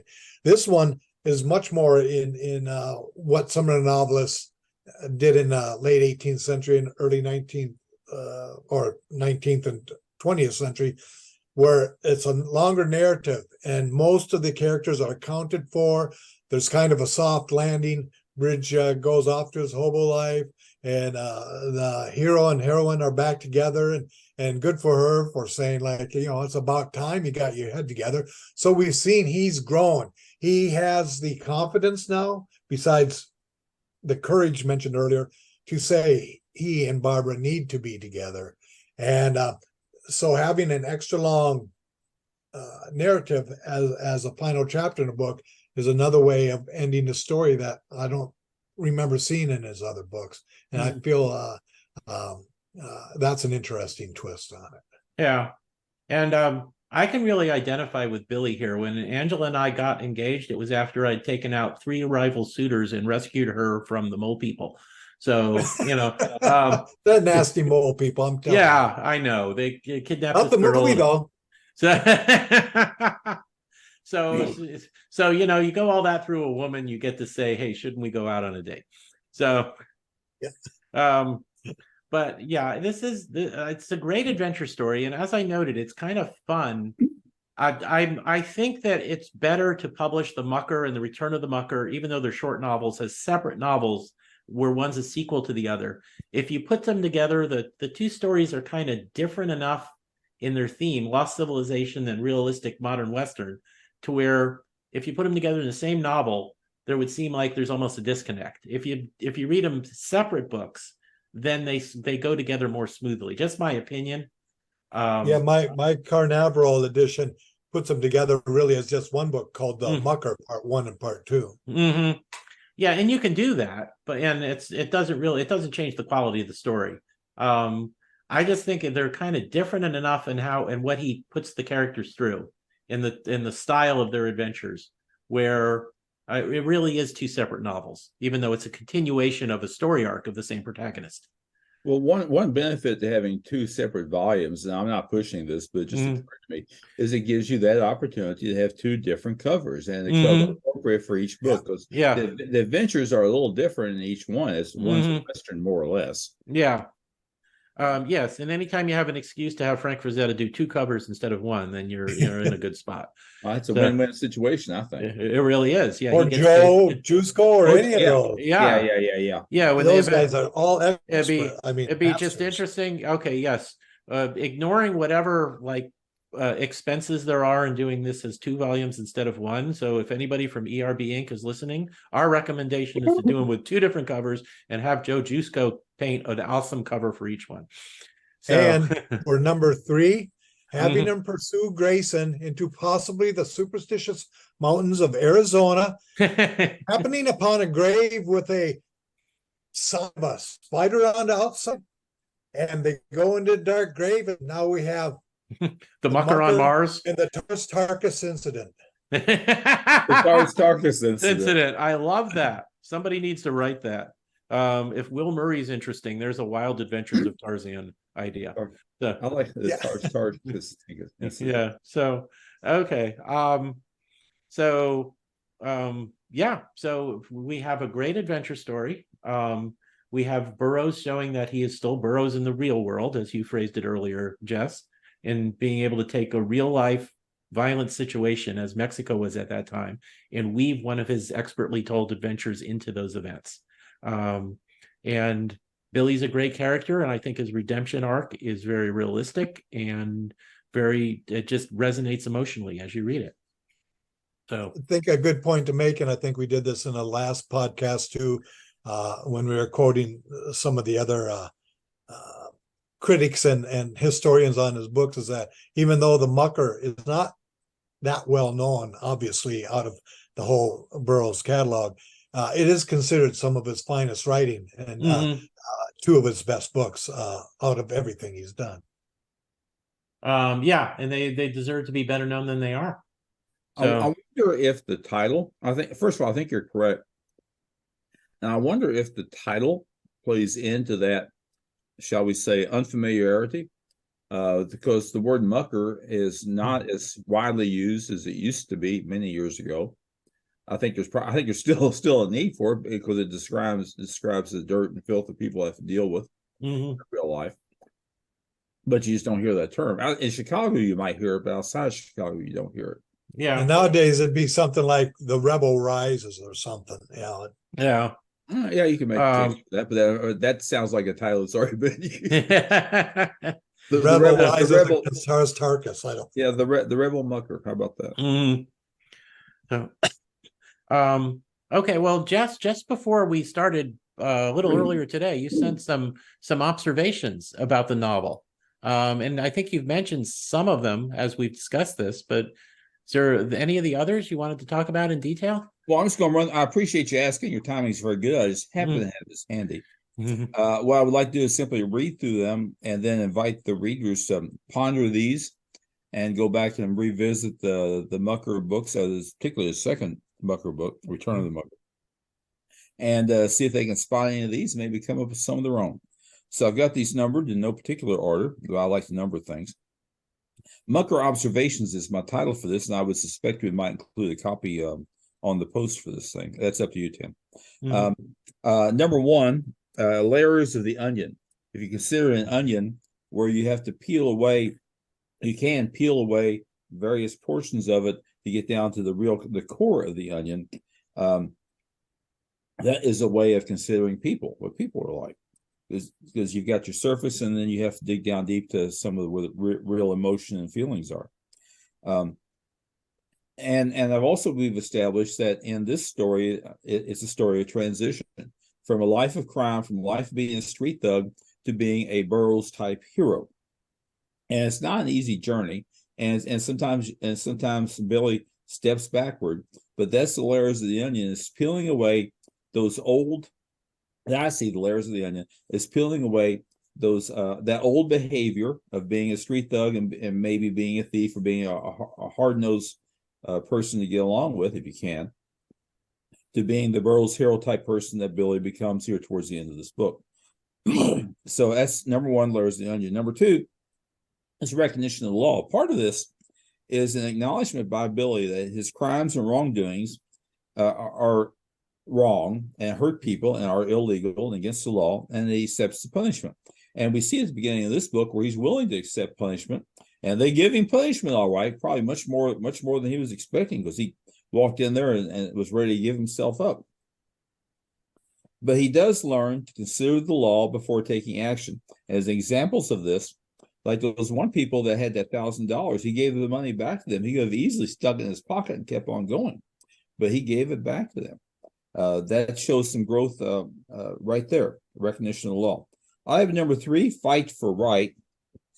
Even with this transition, Billy is still fighting, but he's on the right side of things. Be it bad guys that are in Mexico or people he encounters in the USA. So he's still strong. He's still willing to fight and can fight. Just that his shall we say, his opponents are different now. Mm-hmm. I have number four, the poetry perspective. Bridge is a good role model and or friend for Billy, and they work well together and look out for one another. And Billy learns from Bridge, I think. And he learns behavior and social norms. It's not mentioned, but I think Bridge's poetry can suggest a level of refinement and introduce Billy to a different way of looking at the world, which is a point I made some point during our discussion. It doesn't mean Billy's going to be writing poetry, but it does mean his eyes are open to see things in a different light. Perspective. I can tell you my own perspective on things, be it artwork or stories or human behavior, has changed over time. And some of that comes with experience, some of that comes with being open-minded, and some of that comes with, for various motivations. It all depends on the individual. But that's the poetry perspective. I have number five, observation number five, the pursuit of love. Billy's transition from hoodlum to a decent human being enables him to be accepted by Barbara Harding, with whom he eventually forms a relationship. Took him 2 books to do it. Mm-hmm. He finally gets there. We don't always get second chances in real life, but Billy does, and hats off to him, and congratulations to them both. Observation number 6, with everything that Billy has faced and accomplished, Burroughs ran the risk of a bunch of disjointed events. However, they're all weaved together, as Burroughs does so well, weaved together to create a pathway to growth and success and an entertaining story. This observation, now I have to say this observation came from Richard Lupoff's book, Master of Adventure, the Bison edition, page 43, where he discusses, Lupoff is very fond of the Mucker story and speaks very highly of it. Yeah. So he discusses that on or near page 43 in the Bison edition. Well, that's a Master of Adventure. Yeah, and those are all great observations, I think. When you mentioned Pursuit of Love and you said it took him 2 books to do it, then he ties with Tarzan in getting 2 books to finally get together with his girl. Whereas John Carter and David Innes and Carson Napier all managed it in 1 book. Right. I should point out, when I'm saying 2 books, I'm talking about paperback editions. Yeah. So the Canaveral edition or some of the others, it's going to be 1 good sized book. Yeah, Scott, that might be another interesting chart for the ERB APA, is like, how long does it take them to get their girls? So that's true. This one was a little more realistic because you lose it and then you get it back. And I love the points you made, Jess. I knew you said you had something you want to do it, but you also just gave me a great idea for the movie. Arnold Schwarzenegger is the Onionator. We peel those layers apart and get to the core of the matter. But his character turns out to be a skilled psychologist, who just gives people therapy. Oh, that's good. Okay. Okay, well, this has been a great discussion of the book. I always appreciate you guys taking the time to do these podcasts. I wish our respective schedules allowed us to do it more often. but I always have a ball whenever we do these, and I always appreciate it.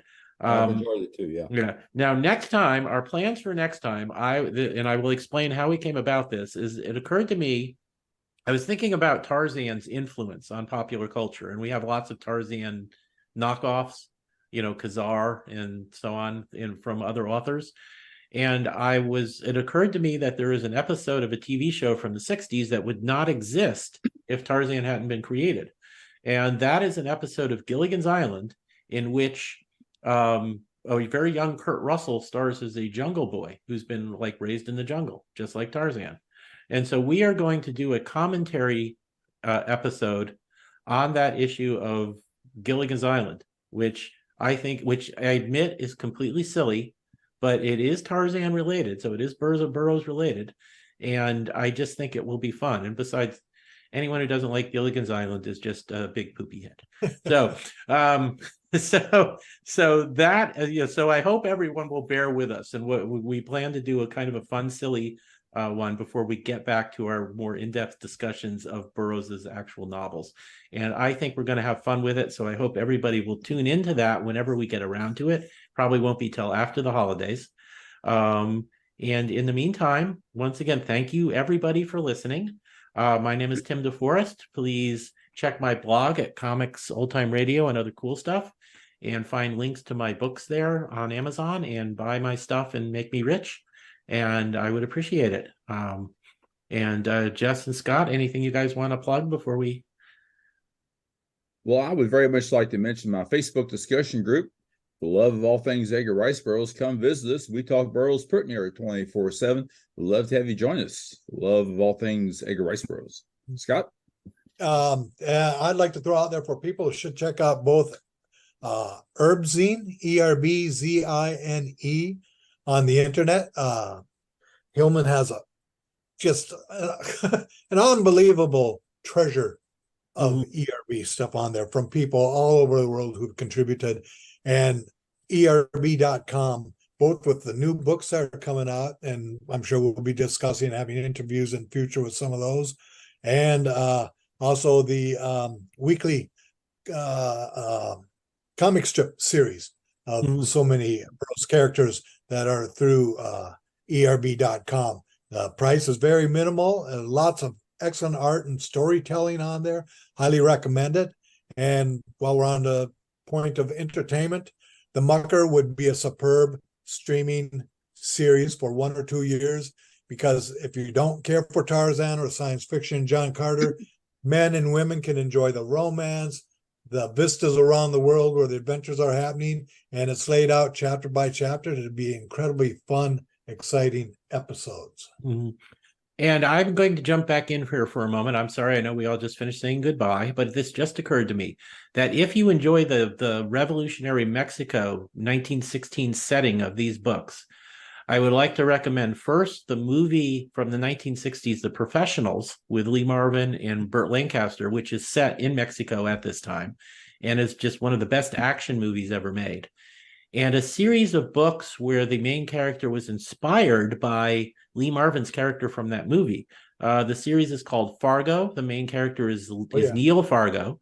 They're written by John Benteen, and they've been reprinted as ebooks, so for only 99 cents each. There's 20 in the series. Many of those, because they are set in the 19-teens, many of those are set in Mexico.